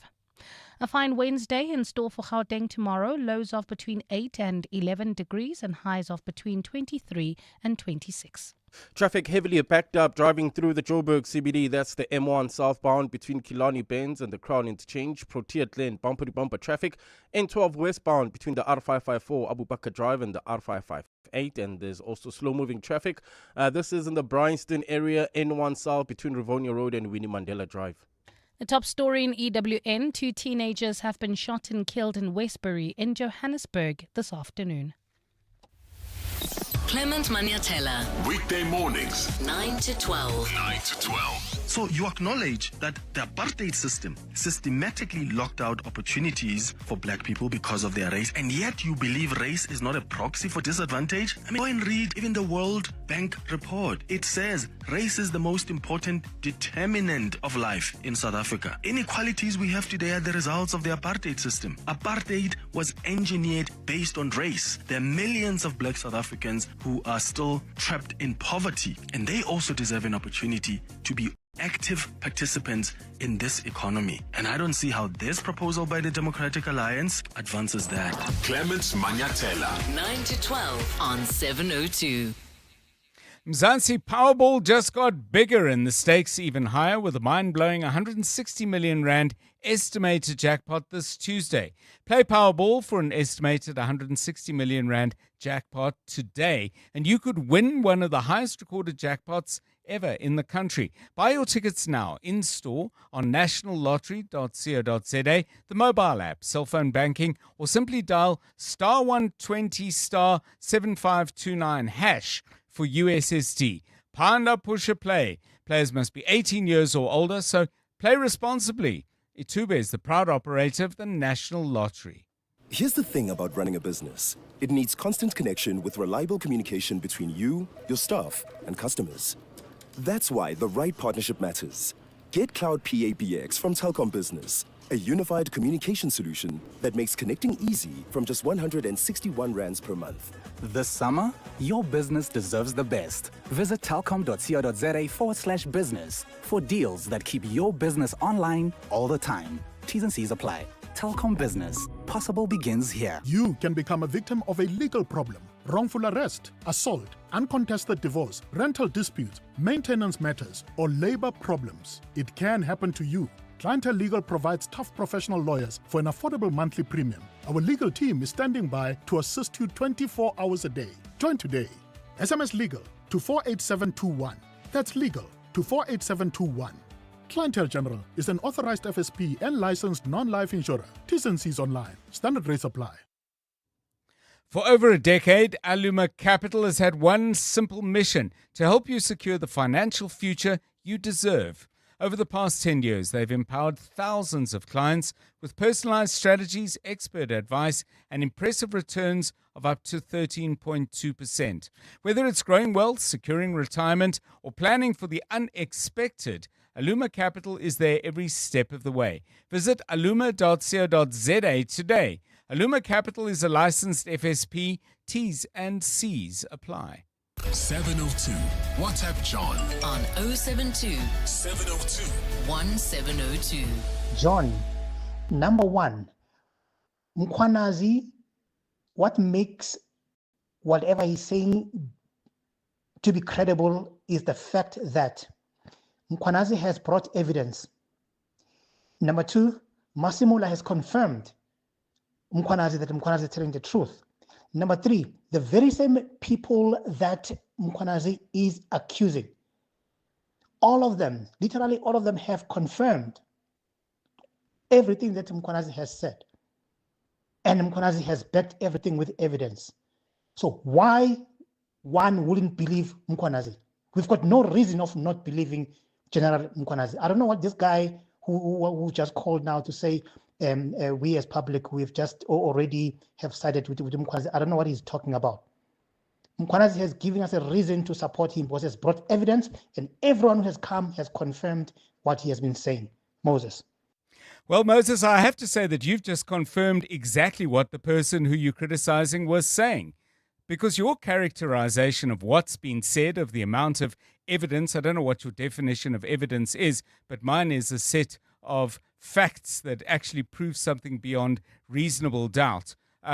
We haven't seen that yet. The fact that you suggest that everybody who was criticized by Mkhwanazi is now confirmed that what he said is accurate would suggest to me you're not listening to the procedures at all. Because we've heard at great lengths today from just one person and from others before that, Senzo Mkhunu today, saying, I dispute what General Mkhwanazi said. Now, you're more than free to decide who you like in this particular contestation of great national importance. I certainly don't dispute that. But do try, if you can, Moses, to listen more carefully. I think you might find yourself at least having to question some of the extremely broad and unsubstantiated assumptions you've just shared with us. 19 to 5. EWN Sport. Tola Kele, very good afternoon to you. How's the Proteas women doing in this big match? Well, John, they're currently at the crease on 305 for the loss of 7 in the 40th over against Pakistan women. Last player standing is Marazan Gap on 61. In Rawalpindi, Keshav Maharaj took 7 wickets before the Proteas reached stumps on 185 for 4. That's on day 2 of their second test against Pakistan. Maharaj took 7 for 102 for his 12th 5-wicket test haul as the home side were all out for 333. Batting coach Ashwal Prince has discussed their approach as they target a series-levelling win. Well, I don't think with 3 days to go, it's necessary to go a lot quicker. The important thing is for every batsman who goes out there to find his natural rhythm of play. I think what we try and emphasize is rhythm of play, finding your tempo without out there in the middle, and marrying strong defence with good scoring opportunities. I think it's important for all of them to know where their singles are, to understand which kind of boundary options they may be looking at. At the same time, Shahid Afridi has replaced Mohammad Rizwan as Pakistan's ODI captain. Rizwan was appointed white ball skipper in October last year, but the side have struggled for consistency under his guidance as they failed to reach the knockout stages of the Champions Trophy. The news comes ahead of Pakistan's 3-game ODI series against the Proteas next month. Switching over to the UEFA Champions League, where 9 matches are scheduled tonight, including Arsenal up against Atletico Madrid while Benfica travel to Newcastle. Jose Mourinho has paid tribute to his late mentor Sir Bobby Robson and the progress the Magpies have made. You would be so happy with that victory in the cup. I was very happy. I know that is not the target. I know that Newcastle and all the Georges, what they want is bigger than the League Cup. But the League Cup is a beginning. To play in the Champions League is another very important step. And I think the club goes in the right direction. And Vincent Kompany has extended his contract as coach of Bayern Munich by 2 years until 2029. He was appointed in 2024 and helped them reclaim the Bundesliga title for Bayer Leverkusen in his debut season at the club. This season, the Bavarians have a perfect record with 11 wins from the 11 games as they sit top of the Champions League and German Championship tables. Tola Mganga, Eyewitness News Sport. EWN Traffic. Eyewitness Traffic is brought to you by Outsurance. SMS out to 45142 now, and you could save on car insurance. If you don't, ask them for 500 Rand. So at 17 minutes to 5, let's get an update. Delays in the Joburg CBD. We understand. Here's Karabo Charlie with the details. Yeah, that's heading towards Boyson's. Traffic heavily backed up M1 southbound between Killarney Bends and the Crown Interchange, while driving through Sandton heading towards Midrand. There's bumper-to-bumper traffic, M1 north between Ethel Oakland and the Patlu Interchange. Bryanston, traffic remains sluggish. N1 southbound between Rivonia Road and Winnie Mandela Drive, while in Midrand, there's traffic pressure. Ellendale Road between Old Pretoria Road and Mastiff, and in Sunwood Park, Boksburg, heading towards Brakpan roadwork, still causing about a 20-minute delay. This is on the N17 eastbound between Rondebolt and Carnival City. If you come across any other traffic issues, please WhatsApp us on 072-702-1702. There's more EWN on air, online, and on the EWN app. The Outsurance pointsmen know that every car on the road carries a story. There's a car with a family driving to their new home, carrying boxes stacked with plates and toys and memories. The Outsurance pointsmen know it's not just a car in traffic, it's a new beginning, a fresh start on the move. Every story's different and every story matters. That's why the Outsurance pointsmen have been doing what they do since 2005 in proud partnership with 702. Outsurance is a licensed insurer and FSP. Celebrate the legend and score like a rock star. It's time to win big with Springsteen, Deliver Me From Nowhere, and 702. He's the boss, the legend, the man whose music defined generations. Now his story comes alive on the big screen with Springsteen, Deliver Me From Nowhere, in cinemas from 24 October. 702 is giving you the chance to win big. We're celebrating this musical icon with what we call Two Truths and a Lie, We'll give you 3 facts about Bruce Springsteen. One of them, though, is, put quite plainly, simply not true.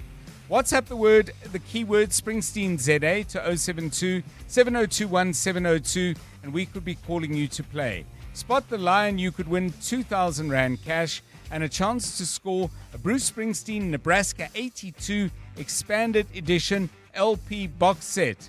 It's something that every fan of his music would envy, only on 702. Experience Deliver Me From Nowhere, a powerful cinematic journey into Bruce Springsteen's raw and emotional search for authenticity, connection, and meaning. It's inspired by the creation of his iconic Nebraska album. This film dives deep into the man behind the music, his struggles, his soul, and the sound that defined generations. Only in cinemas from 24 October. So let's see if we can make somebody's day. Bongani is calling us from Tembisa. Bongani, very good afternoon to you. Hello, Bob John. How are you? Well, thanks, and you? I'm fantastic. Thank you so much for asking. Good. Right. Let's get straight to 2 truths and a lie. Bongani, I'm going to give you 3 facts. One of them is simply not true. You've got to tell me which one. So I'll give you all 3 before you respond. Bruce Springsteen once forgot the lyrics to Born to Run live on stage. He's performed with Paul McCartney. And fact number 3, he's never acted in a film or TV show. It's actually the 3rd one. He has never acted in a film or TV show. You're absolutely correct. You've won yourself 2,000 Rand and the chance to win a collector's vinyl package. Congratulations to you, Bongani, that you've got a chance to win that Bruce Springsteen Nebraska 82 Expanded Edition LP box set. Thanks to Disney on 702. And you can tune in again tomorrow for another chance to win on 702. You're with John Perlman on 702. Let's walk the talk. Okay, it is coming up now for 12 minutes to 5 on 702. Green Tip of the Week is brought to you by Volvo. It's safe to be brave with Volvo. And each week we'll highlight someone or something impacting the way we can be greener, cleaner, smarter, healthier, and eco-friendly. Remember when you had to wait for dial-up to connect? Technology moves on. So why are people still driving cars like it's 1999? Volvo's plug-in hybrids are the upgrade you've been waiting for. You don't need diesel power, you just need a second electric motor. Just like you updated from dial-up to fiber, you can upgrade your drive with electric for the city and fuel for the open road. Don't be the last one to catch up. You're late for your test drive. It's safe to be brave with Volvo. So today we are focusing on this. South Africans enjoy swimming in summer. A good number of people who might be listening have their own swimming pools. Others are involved in, let's just call it, institutions or places where they live, where there is a swimming pool. So you might be somebody who's looking after a pool at a school or perhaps at a sports club. You might also be living in a complex or a block of flats where there is a pool as well. So listen up, because how do we save water sustainably when it comes to your swimming pool? Here to talk about it is John Correa, who's General Manager at the pool team. John, a very good afternoon to you. Evaporation, as the days get hot, I would have thought is a significant problem. What's the best way of dealing with it? Good afternoon. Good afternoon, John. Thanks for having me on the show. The best and easiest way to prevent evaporation is to use a solar cover. So solar covers are very, very simple. They come in 400 and 500 microns. Right. And that's simply just lay on the water of the swimming pool, and that prevents the evaporation from evaporating, or the water from evaporating. Do you think a whole lot of people don't do that because they think, oh, I've got to get the cover off, and all I really want to do is jump in the pool before I have a quick shower and go to work? Most people would logically know that they're going to save the planet and the country and the city of Joburg or wherever it is they live, some water, and they'll probably save themselves some money, but it really is a fag. Is there a way to get covers that are easy and quick to get on and off? Yeah, well, look, I mean, most people might think that it's a little bit of a schlep to put the covers on and off, but they come with handy roll-up stations. So it's pretty simple. They just attach to the roll-up station, and you're able to roll them up when you want to use the pool, and when you're done, you just pull the cover back on and let it lay on the water. Lowering the water temperature. Somebody tells me this is a good thing to do as well. How do you do that, and what's the value? Yeah, well, absolutely. Like lowering the water temperature is not something that that we advocate. I mean, the only time swimming pool water temperature gets lowered is when the temperatures outside get colder. There's a whole ice bath phase that's happening at the moment, and you get devices that cool water down. But in terms of evaporation, it's not really about the temperature of the water. It's more around the ambient temperature and the sun's UV rays. So what? Definitely the time of the year. So John, what are some of the other things that can be done? I mean, give us your tips. I mean, there's the water that evaporates. There's also the water that might be due to leaks not properly attended, perhaps not managing your filtration processes. I know sometimes if I'm out cycling or doing something else, I see water running down the road, which isn't always the city of Joburg. It's sometimes people flushing their pools. Yeah. Well, look, I mean, it's absolutely imperative to make sure that your equipment is all in good working order, and that there's no leaks in the filtration system and in the pipe work and everything. So regular checks on the system to make sure that the equipment is all in order. Regular backwashes are essential for proper filtration in the systems, John. And if you've got your sand nice and clean and your filtration is working well, then as long as there's no evident leaks in the system, other than topping up the pool water with if people have got boreholes are a good investment to have to top up swimming pool water, and then also catching some rainwater. Catching rainwater in water tankers and then pumping it back into the swimming pool. Some people divert their actual gutters and downpipes into a swimming pool. There is also backwashing tanks where some people recycle water, where you're able to backwash your swimming pool water instead of letting it run into the streets. You backwash it into a tank, and when you want to fill up your water again, then you pump that water back into the swimming pool. So you're really just recycling your water. Yeah. Someone has sent me something that says, reduce splashing by avoiding diving, rough play, and water games that cause water to splash out of the pool. I can hear from your laughter, John, that this one is probably not going to work. No, that's definitely not going to work, especially when you got a bunch of kiddies and the family around the swimming pool having a good time over the weekend or during the week. Very difficult to control that. Anything we've missed that you want to share with listeners before we wrap? No, look, I think another thing is just the chemical usage in swimming pools. A sustainable way to look after your swimming pool water and your filtration and your chemistry is, a lot of people consider adding a saltwater chlorinator into their swimming pools. It's a device that gets added onto your filtration system, and that just really turns swimming pool salt or non-iodized salt into a chlorine type gas. And, that sanitizes the water. It's also a lot healthier on the skin, softer on the skin, not really, it doesn't really give young kiddies and bathers, itchy eyes or scratchy skins or things like that. And, it's a good replacement for your traditional chlorine.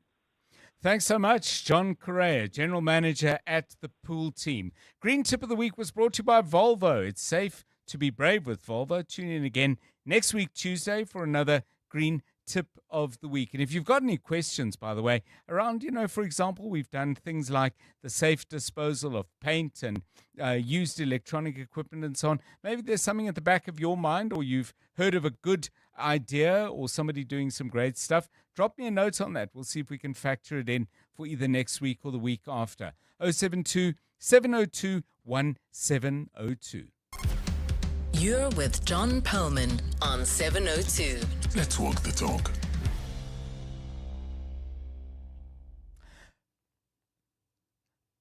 Okay, let's cross now to one of our reporters. EWN reporter Thando Luhle Ngobo is joining us now with an update on one of the big breaking stories. Thando, a very good afternoon to you. You're out in Westbury. What have you learned so far? I believe that the authorities are about to share what they know, but an update, please, on what you've seen and heard.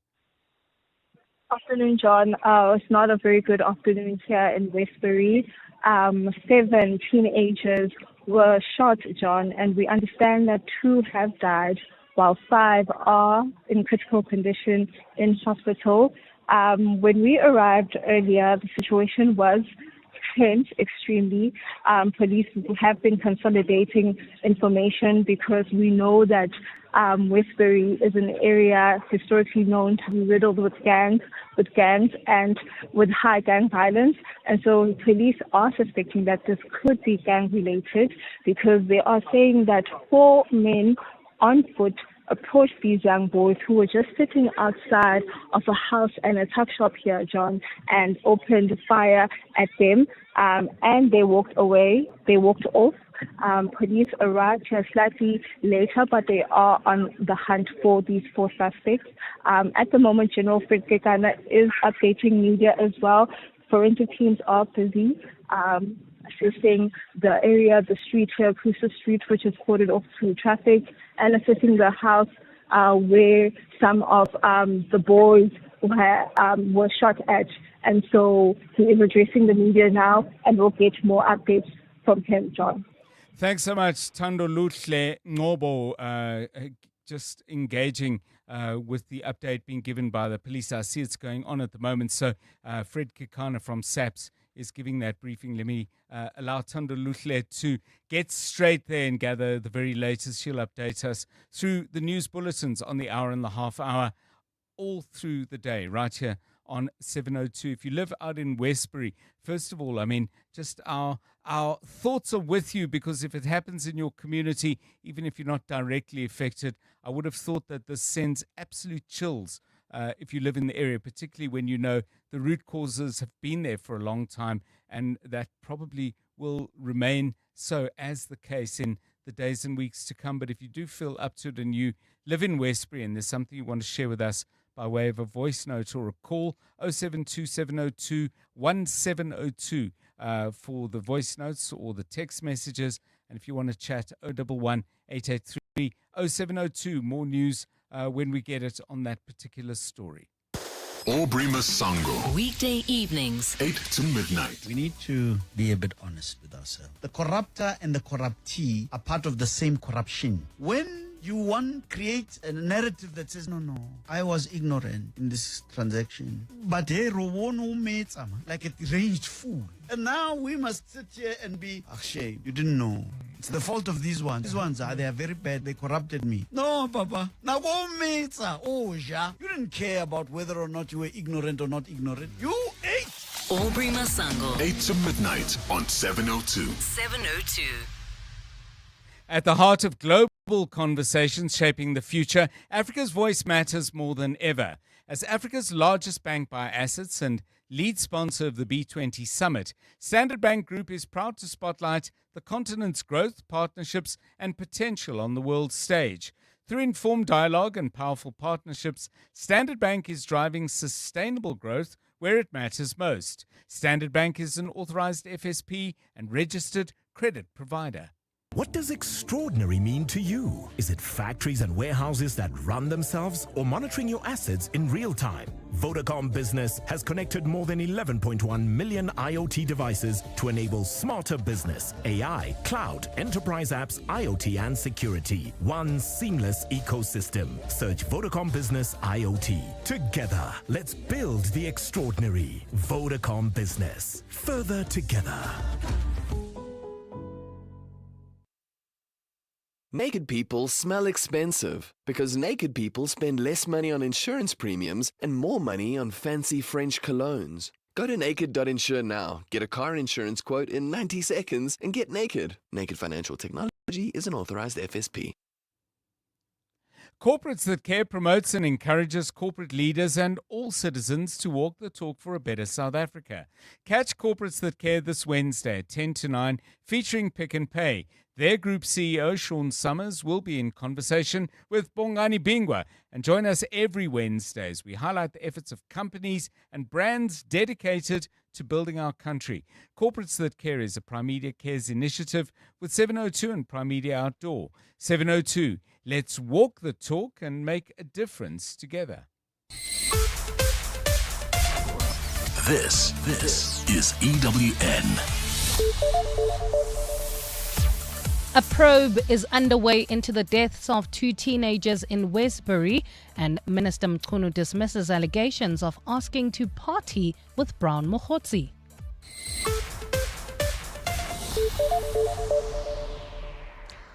Good afternoon, I'm Bali Dlamini. An investigation is underway into a shooting incident which left 2 teenagers dead in Westbury, Johannesburg this afternoon.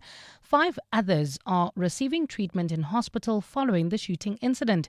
Police are currently on scene assessing the situation and say they are not ruling out gang-related violence. Thandoluhle Ngcobo is in Westbury and files this report. Yellow police tape has been used to cordon off a tuck shop and a house on Cruiser Street in Westbury, where the incident happened. Several small yellow cones litter the street, marking the spots where bullet casings lie. It's understood a shootout ensued between 6 teenagers, all believed to be between the ages of 15 and 16, from alleged rival gangs. All injured victims are receiving medical attention at the nearby Helen Joseph Hospital in Auckland Park. Police remain on scene as full details and a motive are yet to be determined. Thandoluhle Ngcobo, Eyewitness News. A Gauteng detective testifying before the Madlanga Commission of Inquiry has alleged that EFF leader Julius Malema has close ties to suspended Deputy Police Commissioner Shadrack Sibia. Witness A says Malema also has a questionable relationship with a Sandton businessman with mining interests in the northwest. The witness has been testifying partially in camera before the inquiry today. He is part of the team investigating the murder of Vereniging engineer Ahmed Swart. During his testimony, witness A described how he was called by the head of organized crime in SA, Richard Shibiri, following their arrest of multi-millionaire Katiso KT Molefe in December. According to witness A, Shibiri informed him that Molefe was part of a group who have mining interests in the northwest, including a close associate of Malema. He told me that Molefe was part of a group of 5 individuals with interest in mining in the northwest. He also said another guy is known as Z Niman, who stays in Sandton. He said Z is a close friend of Julius Malema, who is a politician, who then tends to be close to General Sibia. At the same time, Police Minister Senzo Mchunu has dismissed suggestions that he asked controversial businessman Brian Mokhotsi as well as Vusumuzi Kat Matlala to arrange a dinner in Cape Town in January. In fact, Mchunu says he wasn't even in Cape Town on the weekend of the ANC's birthday celebrations, travelling to KZN to attend a funeral. On the 3rd day of testimony before Parliament's ad hoc committee investigating allegations of police corruption, Mchunu says he's never had any dealings with either of these men and has never met Matlala. Lindsay Dentlinger has more. Evidence leader Norman Arendse says the ad hoc committee has a witness lined up that will testify that murder-accused Vusumuzi Matlala is funding Senzo Mchunu's alleged ambitions to become the next president or deputy of the ANC. But Mchunu responded it was all a surprise to him. I had never had any discussion with anyone, Brown Mokhotsi to be exact, about any dinner anywhere, about any contribution anywhere. Mchunu says after participating in the ANC's birthday week in George, he left Cape Town on the evening on the 8th of January, travelling to Eshowe for a funeral. I deny with evidence that I had anything to do with that dinner sponsored or said to be sponsored by Matlala. Mchunu has denied claims that he had benefited financially from Matlala and says his detractors have failed to provide proof of what he may have received. Lindsay Dentlinger, Eyewitness News, Parliament. We shift our focus to this now. International Relations Minister Ronald Lamola says South Africa's relationship with the United States remains key despite diplomatic tensions flaring this year. Lamola is in London at the Financial Times Africa Summit, where he again addressed the visit by a South African delegation to the White House in May.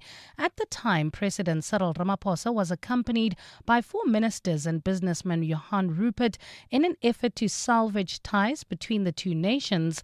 The meeting took an unexpected turn when Trump ambushed the South African delegation, displaying what he referred to as a documentary largely featuring EFF leader Julius Malema, chanting the controversial "Kill the Boer" slogan. Asked about the ambush today, Lamola maintains it's business as usual between the two economies. We continue to view the U.S. as a strategic partner to our economy. There is lives and livelihoods that are empowered by the American investment in our country.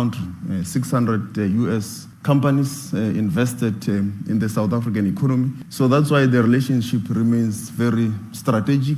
But we also understand that the relationship with the U.S. is not only at the White House.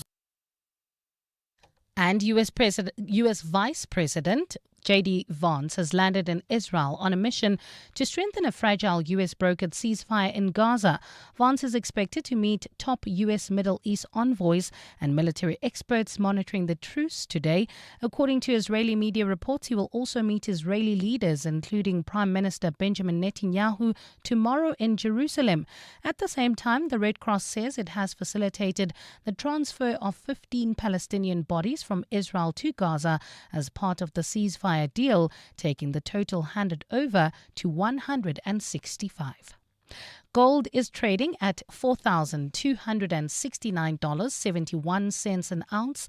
The rand is at 17.34 to the dollar, 23.18 to the pound, 20.13 to the euro, and Brent crude oil is at $61.03 a barrel. Driving through the Joburg CBD, traffic heavily backed up M1 South. That's between the Killarney Bends and the Crown Interchange. Also Sandton heading towards Midrand. Bumper-to-bumper traffic on the M1 North between Ethel Oaklands and Marlborough Drive, and in Bryanston traffic remains sluggish. N1 South between Rivonia Road and Winnie Mandela Drive. In your sport, Proteas women post 312 for 9 in their World Cup clash against Pakistan. Ashwell Prince praises Tristan Stubbs' character as the Proteas reach stumps on 185 for 4, and Benji Richardson applies to represent Ireland at international level. A fine Wednesday in store for Gauteng tomorrow. Johannesburg dropping to overnight lows of 8 degrees, peaking at 23. Pretoria 11 and 25, and Vereniging 8 at a high of 26. The top story in EWN this hour: an investigation is underway into a shooting incident which left 2 teenagers dead in Westbury, Johannesburg this afternoon. EWN, in touch, in tune, and independent. For the latest, visit ewn.co.za or download the EWN app. 7:02. Drive home with John Perlman. John Perlman, 3 to 6 p.m. On 92.7 and 106 FM. Let's walk the talk. 8 minutes past 5 on 7:02 Drive. Good to have you with us for the last hour of the show. How's your day been? If you're making your way home, hope the traffic's not too bad. We'll give you an update on that in a moment with Karabo Chale. Yeah, hope the day's been good so far. Some people I know, of course, are only setting off for work now. People who work in hospitality, run restaurants, work night shifts and so on.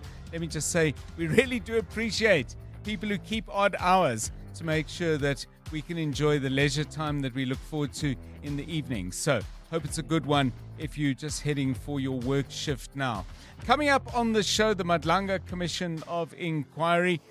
Once again, a witness not named, not present at the venue for the commission hearing, but very clear and very audible, and describing what, to me at least, sound like some very, very alarming things in regard to the conduct of the police, not least involving the arrest of the businessman Katie Mulife. More on that coming up shortly with Oren Singh, who's been watching the Madlanga proceedings very, very closely for us, as he does every day.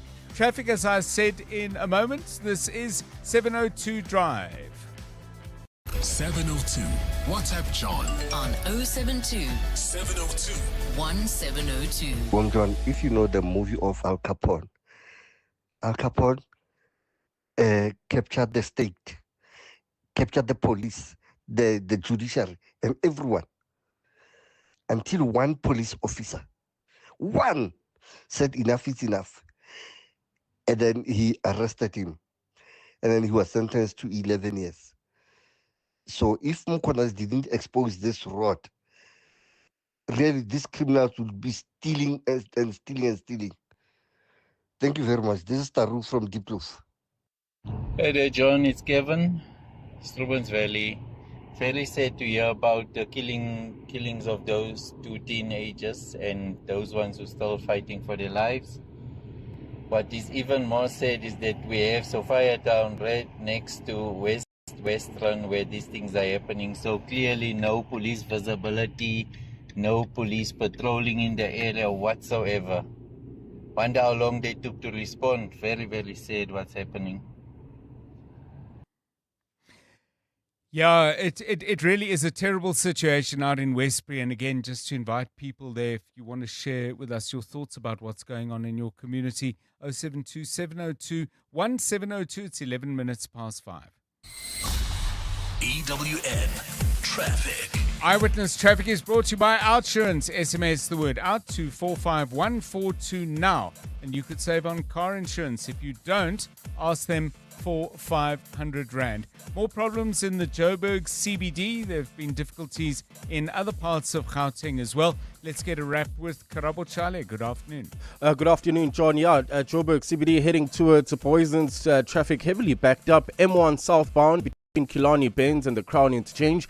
In Sandton heading towards Midrand, bumper-to-bumper traffic. M1 north between Ethel Auckland and Marlborough Drive. Bryanston traffic remains sluggish. This is on the N1 southbound between Rivonia Road and Winnie Mandela Drive. Midrand traffic pressure N1 north heading towards Centurion. This is from the Between Interchange all the way to Olifantsfontein Road. Calvin Alex area traveling towards Germiston roadworks causing heavy delays. N3 southbound between the Between Interchange and London Road, and in Sunwood Park, Boksburg. We still have those roadworks causing about a 20-minute delay. N17 eastbound between Rondebolt and Carnival City. If you come across any other traffic issues, please WhatsApp us on 072 702 1702. There's more EWN on air, online, and on the EWN app. Clever late excuse number 91. Your alarm clock mysteriously turned itself off. Good luck getting that one over the line. Fortunately, with the Outsurance pointsmen on the roads, you no longer have to come up with creative excuses for being late. The Outsurance pointsmen easing traffic congestion and getting you there quickly and safely since 2005. Outsurance really means it when they say you always get something out. In proud partnership with 702. Show them some love online using hashtag PointsmenLove. Outsurance is a licensed insurer and FSP. Africa Milani. Weekday mornings, 4 to 6. How do you see what is being proposed by the Democratic Alliance practically delivering on elements we need to grow this economy? So the main difference between what the DA is proposing and the current framework is that it takes out race out of the equation and replaces the BEE scorecard that we're also familiar with. Scorecard that focuses on value for money and a business's or particular bidder's contribution to social goals. Offense Donald Davey is a research associate for the Center for Risk Analysis. Africa Milani. 4 to 6 on 702. Cheat on your barber with the Market Theatre this November with no regrets. Experience the African premiere of Inua Elam's international hit play, Barbershop Chronicles. An exceptional cast takes you inside the barbershops of 5 African cities and London, where men gather for connection, debate, laughter and therapy. Cutting-edge storytelling, razor-sharp drama, neatly trimmed movement and song.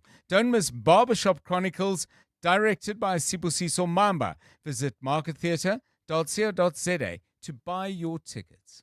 In fitness, as in finance, endurance is key. If you're 55 and older, you can get an interest rate of up to 10.47% with a Nedbank Electronic Optimum Plus account. Now feel the earn. Invest in under 2 minutes on the Money app and get money fit with Nedbank. See money differently. Nedbank. We're licensed FSP and registered credit provider. T's and C's apply. For more info, visit nedbank.co.za. Alarm goes off, but silently. And now you're late for everything. Leave. Cancel the day before you leave. I knew it. 1 tick, 2 ticks, blue tick. Hectic. Yeah, I'm going to need a mac and cheese. Adulting is hard. Instead of curling up or crashing out, try the new Nando's mac and cheese with delicious cheesy bechamel sauce, topped with crispy peri crumble. Get it as a side with any meal or by itself, because you're just a baby. The Money Show. Weekday evenings at 6.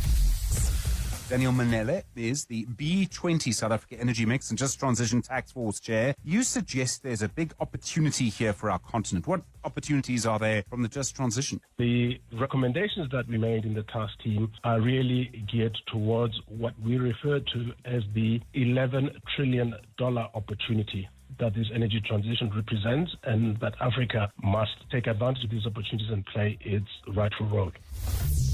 The Money Show on 702. Let's walk the talk.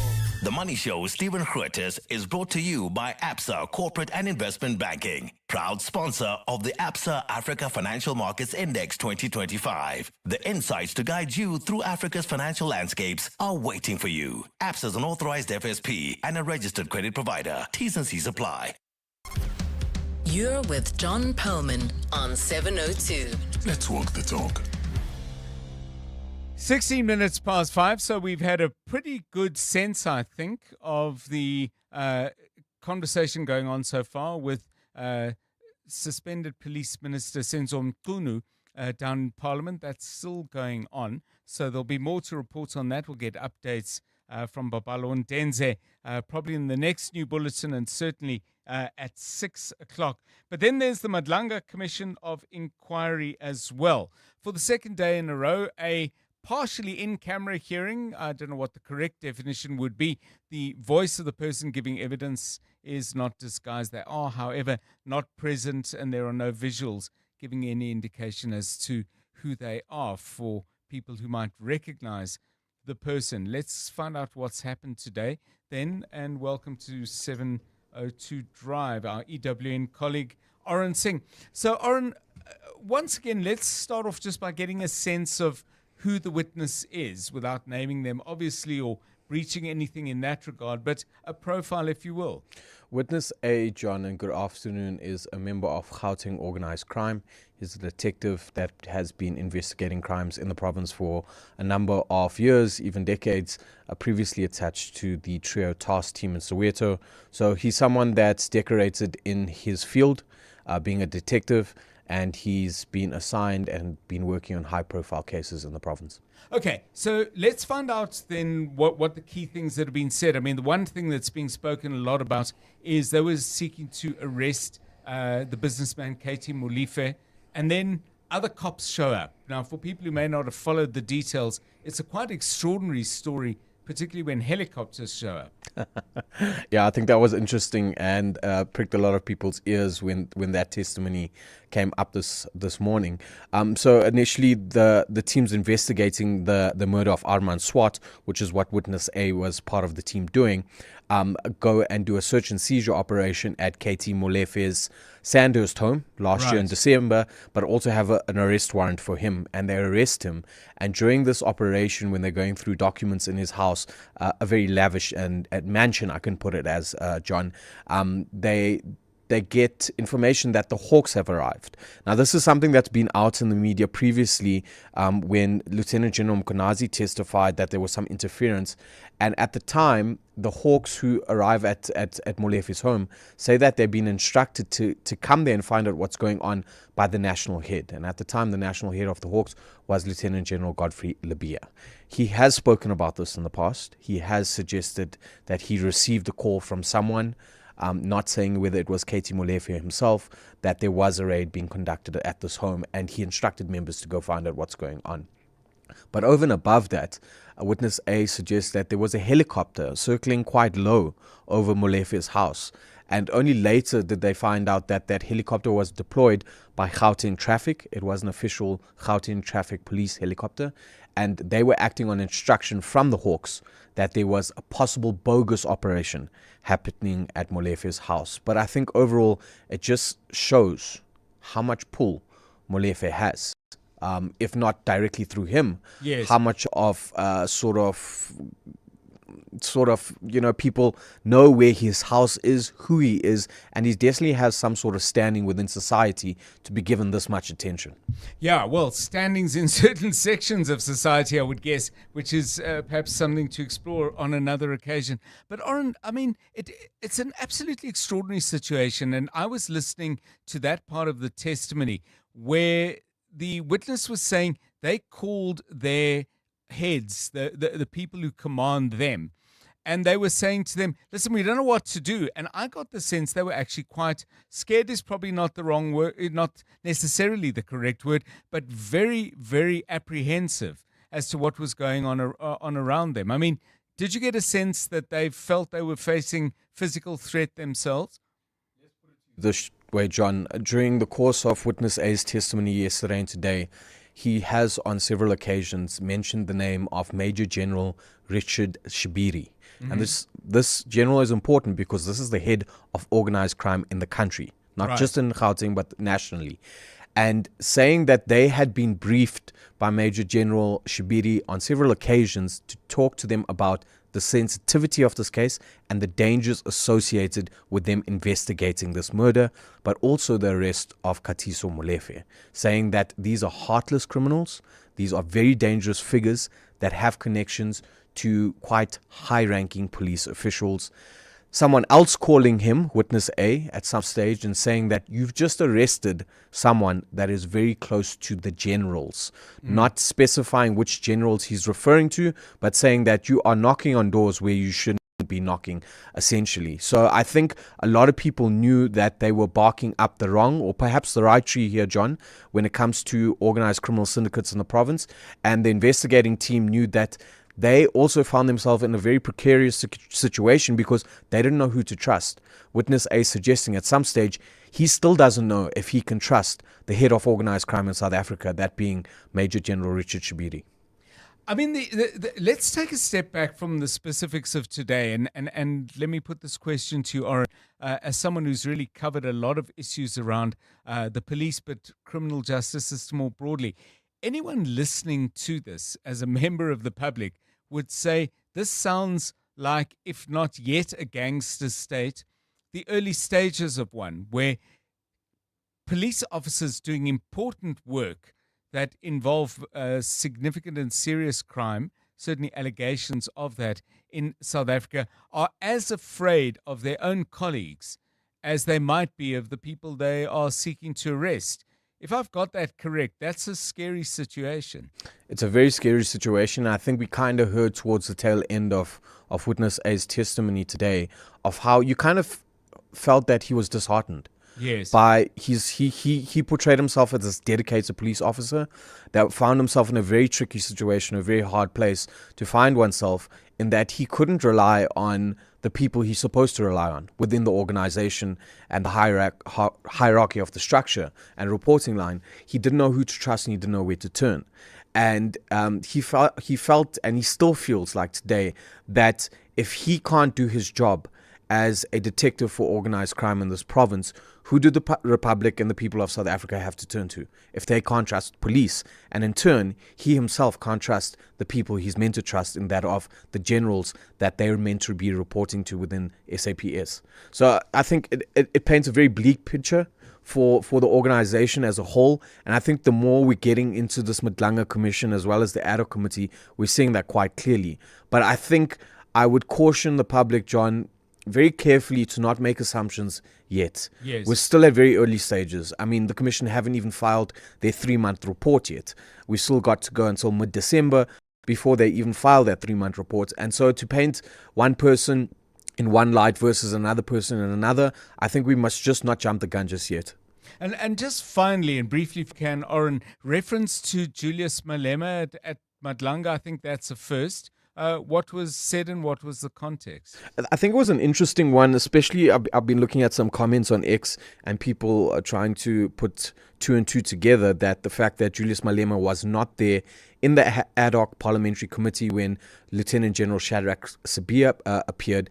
And this is because essentially Witness A was suggesting that when he was on a call with the organized crime head of SAPS, Richard Shibiri had told him that them going after Katie Molefe is essentially looking at the big fish, suggesting that Katie Molefe was one of 5 individuals that had mining interests in the Northwest. Right. And mentioning the name of another person who he referred to as Ze Nkomalo. Mm-hmm. And Ze Nkomalo, Richard Shibiri tells Witness A that Ze Nkomalo has very strong links to Julius Malema, who in turn has very strong links to Shadrack Sibiya, the Deputy National Police Commissioner for crime detection in the country. So kind of painting this picture that Julius Malema is linked to some questionable characters in terms of people who have business dealings and in mines specifically in the Northwest. And then, look, people are trying to make the conclusion that perhaps this is why Julius Malema was not in the ad hoc committee when Sibiya was testifying, but he was there for Mkonazi and he's been there for Senzo Mkunu. So it does add the question, what sort of relationship does Julius Malema have with Shadrack Sibiya? Boy, a web and a large spider at the center of it, or presumably many more than just one spider. The Madlanga Commission so far today, they'll be in session again tomorrow. Oren Singh, as always, will be watching, listening and joining us for analysis. 5:26. In a world shaped by those who build, disrupt, and reimagine, there comes a gathering not just of minds, but of futures. The South African Future Trust Summit, in partnership with Standard Bank, is where top entrepreneurs, innovators, and changemakers converge. It's where the future of enterprise is redefined. On 5 and 6 November, you could be there. Stand a chance to win tickets to the South African Future Trust Summit on 702. WhatsApp the keyword SAFT with your name and ID number, telling us how you would benefit from attending the summit to 072-702-1702. Then catch 702 Drive with John Perlman to find out if you're a winner. The South African Future Trust Summit, in partnership with Standard Bank. Your summit, your way, on 702. TCs and more on primemediaplus.com. With cybersecurity threats increasing year on year, it is becoming more and more critical for businesses to proactively address potential threats. As the newly appointed Google Security Operations Distributor for Africa, DigiCloud Africa is bringing Google-level security, regardless of the underlying platform, to businesses in Africa. Our specialist partners can help your security teams become more efficient and give you the peace of mind you deserve. Contact info@digicloud.africa to scale your security without limits. Welcome to the brand new days. Sail the world with Norwegian Cruise Line, with more to see, more to do, and more to enjoy. Plus, upgrade your holiday with NCL's More at Sea for premium beverages, specialty dining, and much more. Think international cruising. Think NCL. For the best deals available, visit ncl.com or contact your travel agent. Restrictions apply. Welcome to the brand new days. Feel the rhythm of summer at the Old Mutual Music in the Gardens, featuring Mikasa and Jazeel Brothers, live on Saturday, 25 October at the Walter Sisulu Botanical Garden. Experience soulful sounds, sunshine, and good vibes in one of Joburg's most beautiful settings. Get your tickets now at webtickets.co.za. Proudly presented by Old Mutual, 702 and Breakout Events. Coming up, who will be the next winner of 5 tickets to the South African Future Trust Summit at the Sandton Convention Centre on the 5th and 6th of November? Send a WhatsApp to 072-702-1702 telling us how you would benefit from attending. Make sure to include the keyword SAFT with your name and ID number. Stay tuned to find out on 702. EWN, business. 29 past 5, the latest from the markets on a difficult day. Stephen Critters. A difficult day is being very polite, John. Yes, good afternoon. The JSE All Share down over 2% at 108,902. Resources were down 7.5% today, John, off much weaker, significantly weaker gold and platinum prices. Financials down 0.42 and industrials down 0.33. So gold's down 5%, platinum down 5.5%, and that's had a big impact on the share prices of companies that produce those metals. So Implats, for example, is down over 10.5%. Sibanye-Stillwater down 10.28%.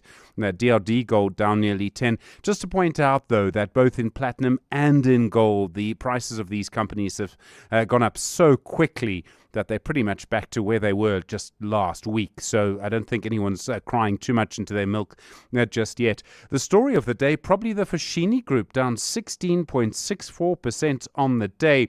Its headline earnings per ordinary share would be down by around 20%. It said in the 6 months to the end of September. There were lower sales of school uniforms, partly because of where the school holidays were.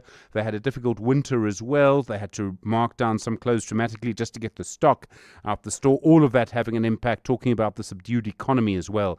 But still, down 16% on the day. That is dramatic. More on the Money Show about the big Coca-Cola bottling partner deal. So Coca-Cola HBC is buying 70% of Coca-Cola Beverages Africa. In the end, over half of the population of our continent will be covered by Coca-Cola Beverages Africa. There'll also be a secondary listing on the JSE. So more on the Money Show on that. South 32 up 3.35%. PHP up 3.25% as well. And Bidcore up nearly 2.5% on the day. In the US, the Wall Street mostly flat. There's a wave of corporate earnings coming through, so they've turned mixed now. The Dow Jones is up 0.84%. The Nasdaq is down 0.16%. The S&P 500 is up 0.17%. Reuters did a poll of 117 economists. 115 of them believe that there will be 2 interest rate cuts from the US Federal Reserve before the end of the year. One soon and one in December. The gold price down $4,137.47 an ounce. Platinum $1,540.70. Brent crude refusing to go below $60. $60.96 an ounce now. The rand to the dollar 17.41 to the euro 20.22 to the British pound 23.31. On the Money Show tonight, more on the Coca-Cola deal, more on our economy and its growth, its lack of growth spurt, but its growth options. Still, most forecasters, including Citibank, believe it'll be below 2% this year. We'll talk to Citibank, but below 2% a year until 2030, John. That's a long time with very low economic growth. We'll talk to Warren Ingram as well in personal finance. And this evening, we'll be speaking to the person. He is the CEO of one of the world's biggest super yacht companies. It's the company that actually makes them. Anders Curtin is here. He's the CEO of Fraser Yachts. There's a big boats conference underway in, I would say Joburg, but you wouldn't believe me. It's underway in Cape Town. Stephen Critters, EWN Business. Maybe a big boots conference in Joburg, but boats, I wouldn't have thought so. 28 minutes to 6. The latest eyewitness news now with Mbali Dlamini. Back to the Madlanga Commission of Inquiry, I believe we go to start. Good afternoon. Thanks, John. Good afternoon. It's correct. A witness before the Madlanga Commission of Inquiry has revealed how certain generals within the SAPS were not happy about the arrest of murder-accused Gatiso KT Molefe. The director from Gauteng's Organised Crime Unit has been testifying partially in camera. Before the inquiry, Molefe was arrested during a takedown, search and seizure operation at his lavish Sandhurst home in December last year. This after he was linked to the murder of Vereniging engineer Ahmad Swart. Swart's company, Q-Tech, blew the whistle on massive price inflation by the SK Group, who supplied Transnet Rail with products acquired from Q-Tech. Oren Singh has more. Witness A says following a raid and the arrest of Katiso KT Molefe on charges of murder in December, he received a call from someone known to him that was not part of SAPS. The unidentified person informed him that they had just arrested someone who was close to the generals without specifying which generals he was referring to. When the time came that we were arresting Molefe, now we were explicitly told that now you just have arrested the person of the generals. Are you aware of that? Yesterday, Witness A testified that a certain businessman, Vusi Ndlala, hosted a party at his lavish boutique hotel in Randburg just weeks after Vereniging engineer Armand Swart was gunned down. Witness A revealed that the head of organized crime in SA, Richard Chibiri, was present at the party along with other police officers. Arun Singh, Eyewitness News. Gauteng's matric exams have started without any major hiccups as thousands of learners sat for their first paper today. Just under 17,000 candidates wrote the Computer Applications Technology Practical this morning, with only 4 centres reporting minor power issues. Nationwide, matric exams will run until early December, with results expected to be released in January next year.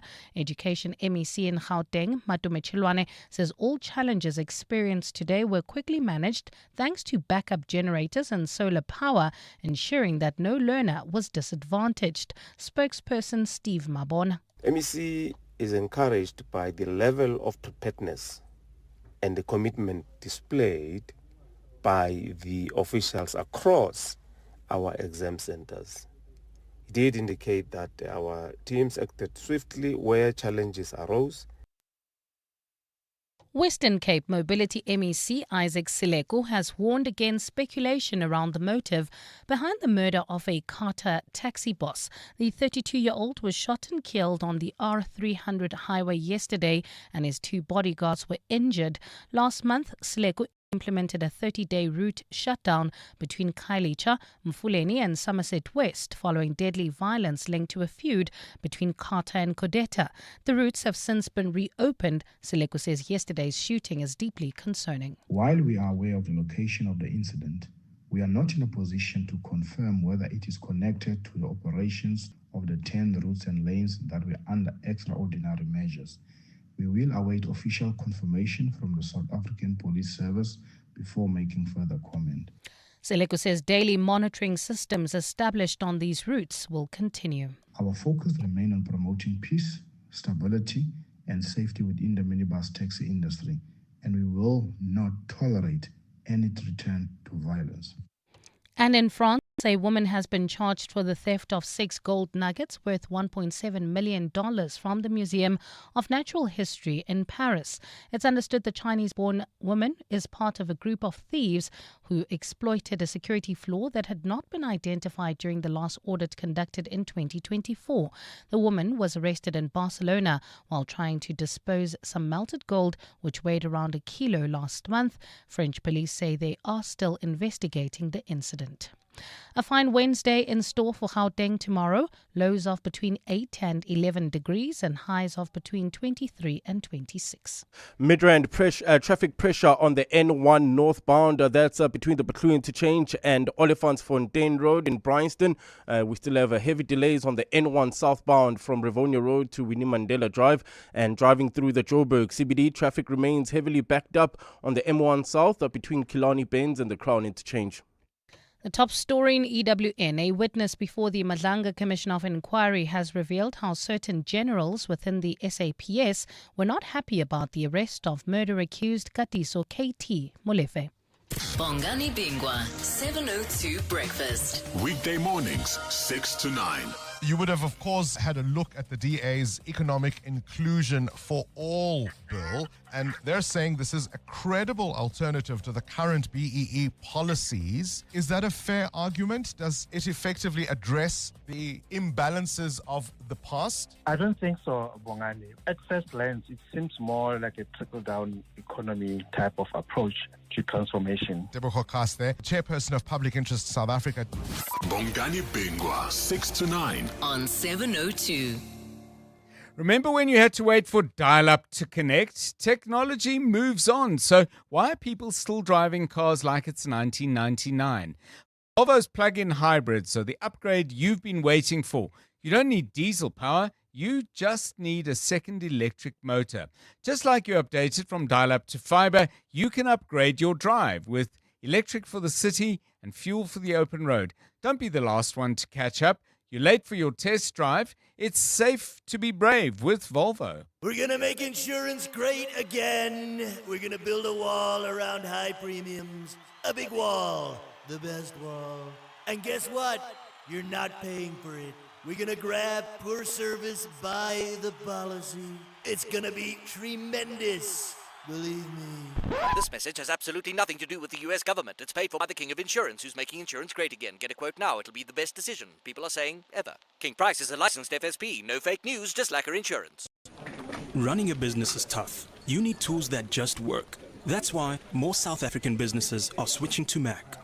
At iStore, we make it easy with 4,000 rands in added value when you switch. That's 3 years extended warranty and remote tech support, leaving you to focus on everything else. Switch to Mac with iStore, your expert partner. T's and C's apply. Mac at iStore. Run smooth as business should. In business today, staying connected and efficient is everything. Vodacom Business is helping companies communicate, collaborate, and grow with smart, reliable solutions. This Thursday from 3 p.m., catch the afternoon drive with me, John Perlman, as we chat to Vodacom Business about how they're helping companies work smarter and stay ahead in a fast-moving world. Only on 702. Let's walk the talk. EWN Sport. Right, let's get ourselves out to Pakistan. South Africa's women cricket team already in the semi-finals of the World Cup. Nevertheless, looking to put on a good show against Pakistan. How are they doing, Tola Kele? Well, John, they posted 312 for 9 in their 40 overs of that clash against the co-hosts. Captain Laura Valtva top scored with 90, while Sadia Iqbal and Nashri Sandhu took 3 wickets each. In response, Pakistan are currently 32 for the loss of 3 in the 7th over, requiring 274 more runs for victory. At the crease currently is Riaz on 1. Over to Rawalpindi, where Keshaf Maharaj took 7 wickets before the Proteas reached stumps on 185 for 4. That's on day 2 of the second test to trail Pakistan by 148 runs after they were all out for 333. Batting coach Ashwell Prince has discussed what their approach will be tomorrow morning. One more big partnership, something close to 100 in terms of a partnership, ideally for this wicket between Stubbs and Verena, brings us close to Pakistan's score, and I think the potential is there to possibly get 40-50 runs ahead. It might not sound a lot, but under these circumstances, it could be a lot. But that's a long way away. I think, to your question, as the time goes on, the pitch will deteriorate more. Tembi Khatlana, Hilda Magaya, Amukelang Mutao, and Sinokolo Tresane have not made the trip to DR Congo and will miss tomorrow's 2026 Women's Africa Cup of Nations qualifier. The two-legged affair is the first time Banyana are in action since the WAFCON in Morocco 3 months ago. Meanwhile, Itiski Times is reporting that assistant coach Tina Sonke Mbule will take charge of the team. That's in the absence of head coach Desiree Ellis, as she's reportedly continuing talks with SAFA regarding a new contract. Over to the UEFA Champions League, where there are 9 matches scheduled tonight, including Arsenal against Atletico Madrid, while Benfica travel to Newcastle. Mikel Moreno has paid tribute to Mikel Arteta's management skills. We are lucky because we have one of the best, if not the best, coach in the world, not only tactically, but as well in managing the dressing room. And if you want to be a great coach, you have to manage the squad the right way. And not every player is the same player. We have different personalities, different characters, and you have to approach every player in a different way, so he's really good at that. And sprinter Benjamin Richardson has applied to represent Ireland at international level and is now waiting for World Athletics Review panel to consider his application. Richardson was born in the country and holds an Irish passport, but was raised in South Africa and has dual citizenship. The 21-year-old is only one of 4 South Africans to run under 10 seconds over 100 meters and 20 seconds over 200 meters. Tola Mganga, Eyewitness News Sport. EWN Traffic. 17 minutes to 6, the latest from the roads. Bryanston is a little bit jammed up. Here's Karabo Chale. Yes, John, Bryanston delays. This is on the N1 southbound between Rivonia Road and Winnie Mandela Drive. Midrand, there's also traffic pressure N1 north between the Between Interchange and Olifantsfontein Road. Driving through the Joburg CBD, we still have huge delays. This is on the M1 southbound from Killarney Bains to the Crown Interchange. Also traveling through Sant and bumper traffic on the M1 northbound from Ethel Oaklands to Marlborough Drive. In Calvin, Alex area, traveling towards Germiston. Roadwork still causing heavy delays on the N3 southbound. This is between the Between Interchange and London Road. Also in the Sunwood Park, Boksburg area, we have those roadworks causing about a 20-minute delay on the N17 eastbound between Roundabout and Carnival City. If you come across any other traffic issues, please WhatsApp us on 072 702 1702. There's more EWN on air, online, and on the EWN app. It won't just be minds in a room, it will be futures in the making. Are you ready to claim yours? The South African Future Trust Summit on 702. Your summit, your way.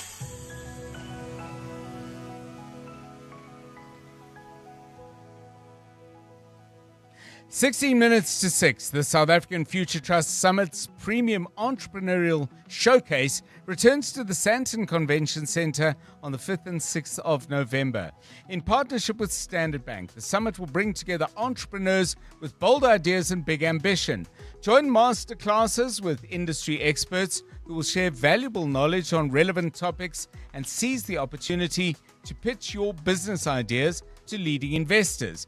Book your seat now at summit.southafricanfuturetrust.org in partnership with 702.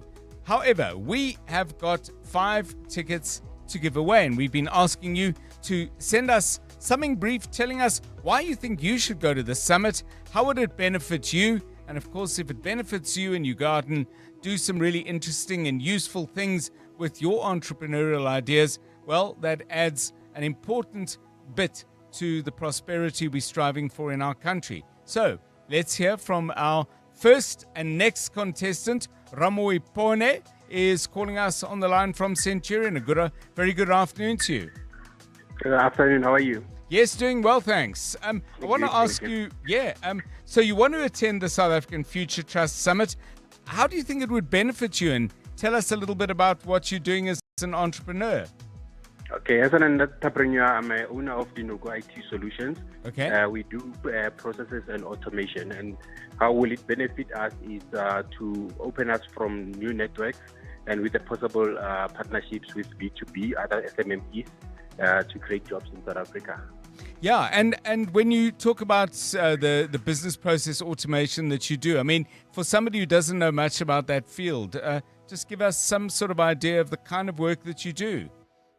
The kind of work that we do is we consult with the businesses and then understand their processes, understand their pain points. Okay. And then from there, what we do is we put systems in place that will help them automate some of the stuff that they do manually so that they can be automated to save time and they can work efficiently. Well, Ramoy Pone, I'm sure you're going to meet some very, very interesting people at the South African Future Trust Summit, because congratulations, you got yourself 5 tickets thanks to the South African Future Trust Summit 2025, where bold ideas meet transformative investment, right here on 702. And I really hope it's a wonderful time for you, interesting, stimulating, and you come back with a whole lot of new numbers, new names, and new networks as a result. That's how we build these things.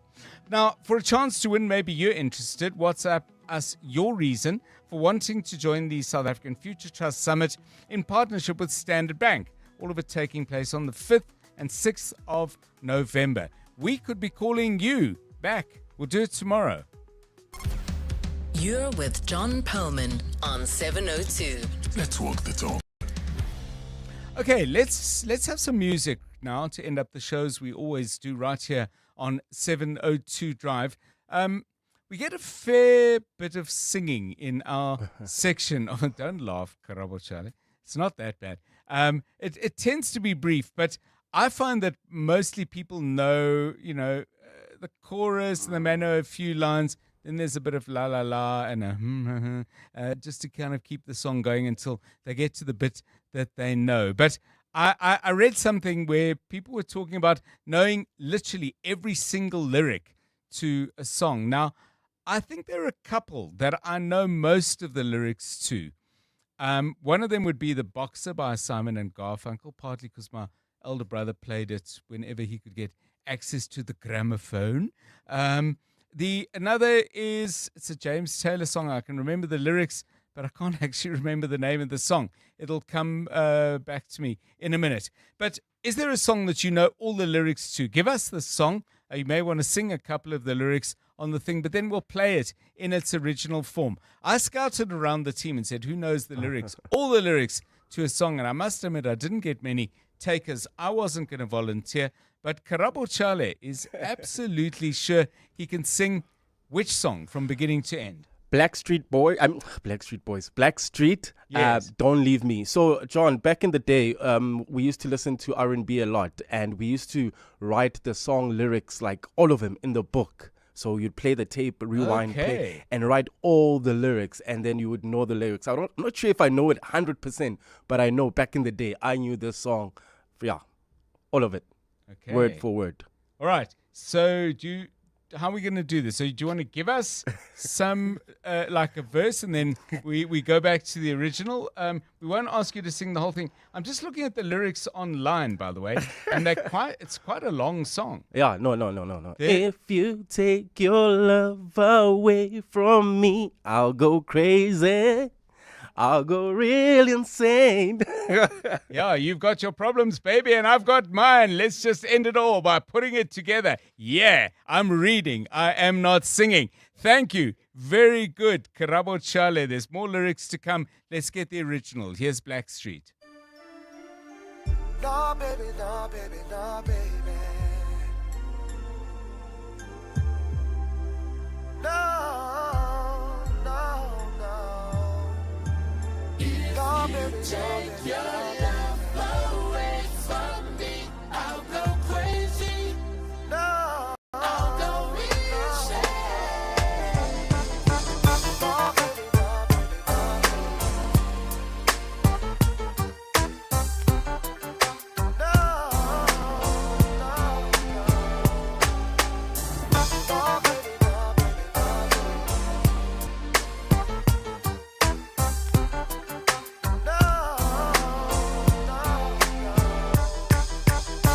You've got your problems, baby, and I've got mine.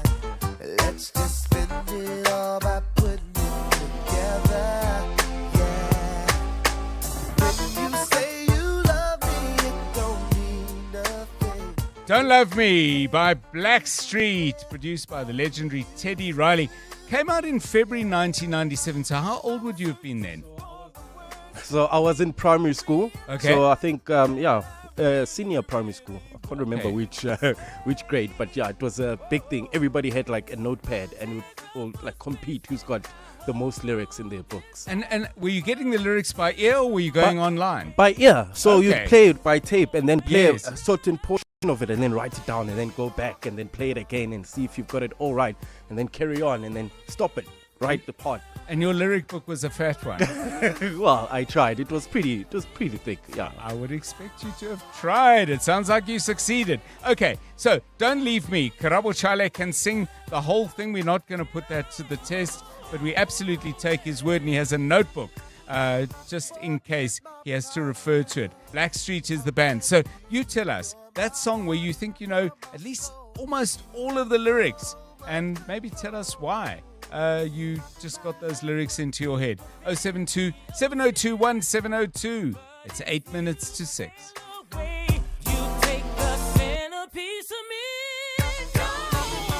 702 afternoons. With Relebogile Maboja, 1 to 3 p.m. There's a question here on the WhatsApp line which says, please ask Professor, why is the HPV vaccine only given to girls? The short answer in South Africa is more of a cost issue. So certainly boys can also benefit from HPV vaccine. In South Africa, our primary focus from a cost effectiveness perspective and from a public health perspective, what is of most interest to us is ensuring that we can protect against the most severe complication of HPV, which is cervical cancer. And obviously only women would develop cervical cancer. But HPV vaccines can protect boys as well. Professor Shabir Madi. 702 afternoons. With Relebogile Maboja. Let's walk the talk.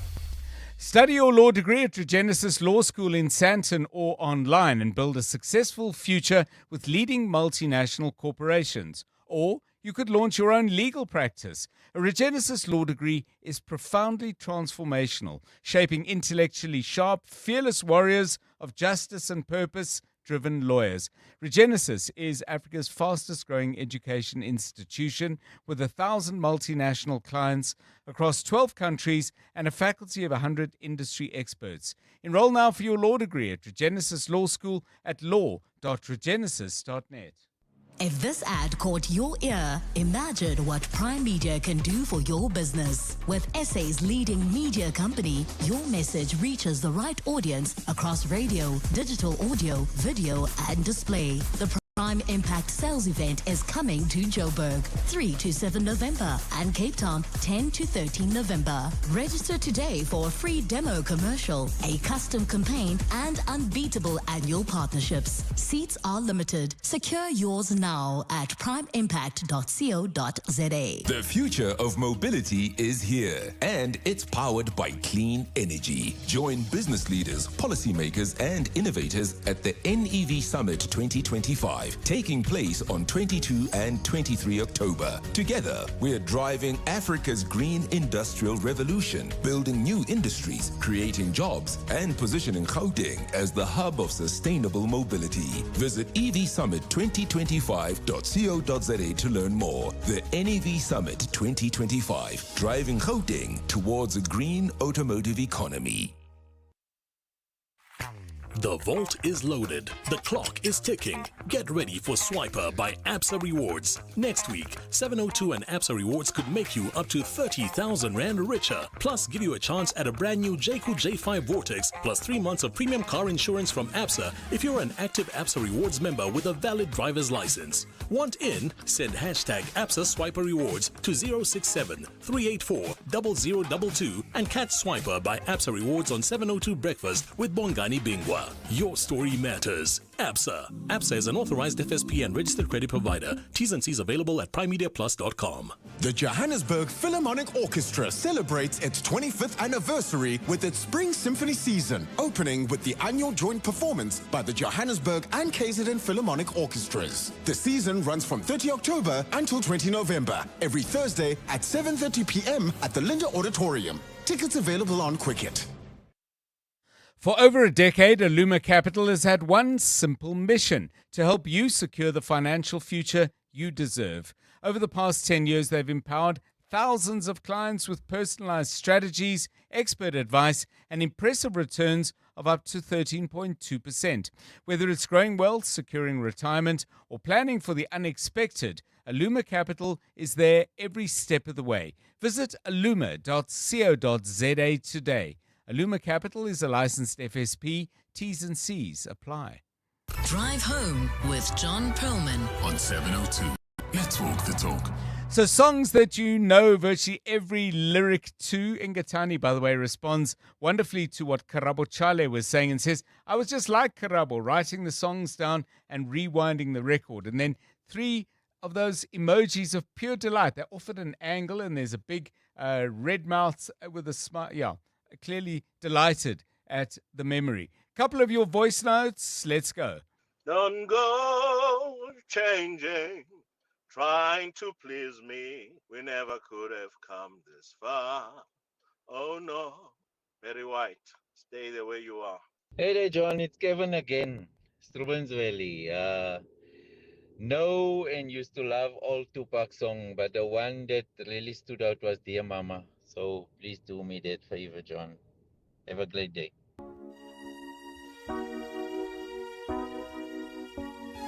You all appreciate it.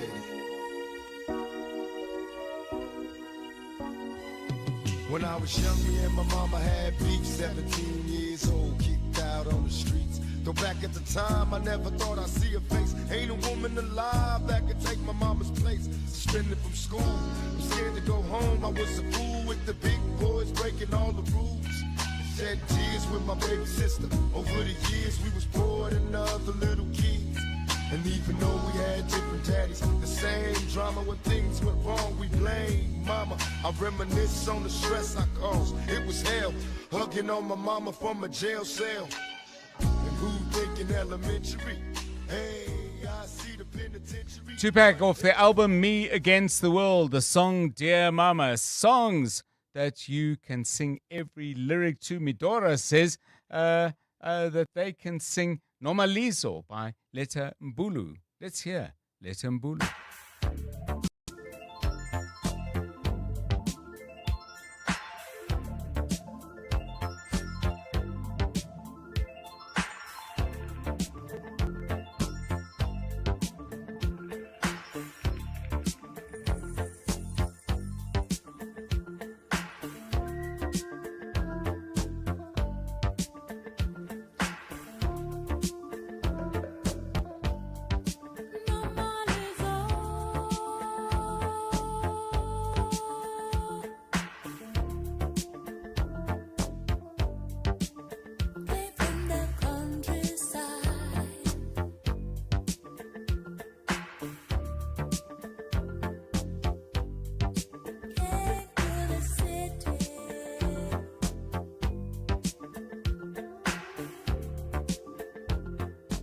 Mokoena can sing Keith Sweat in the Rain, knows every single word.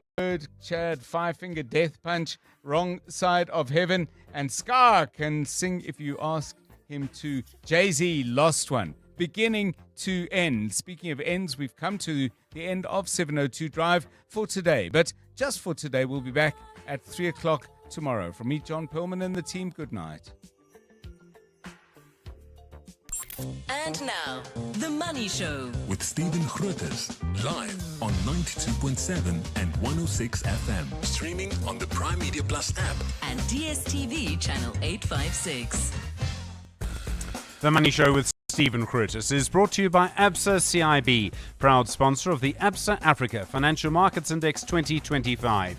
Good evening. On your Money Show tonight, Citibank and the IMF say we won't see 2% economic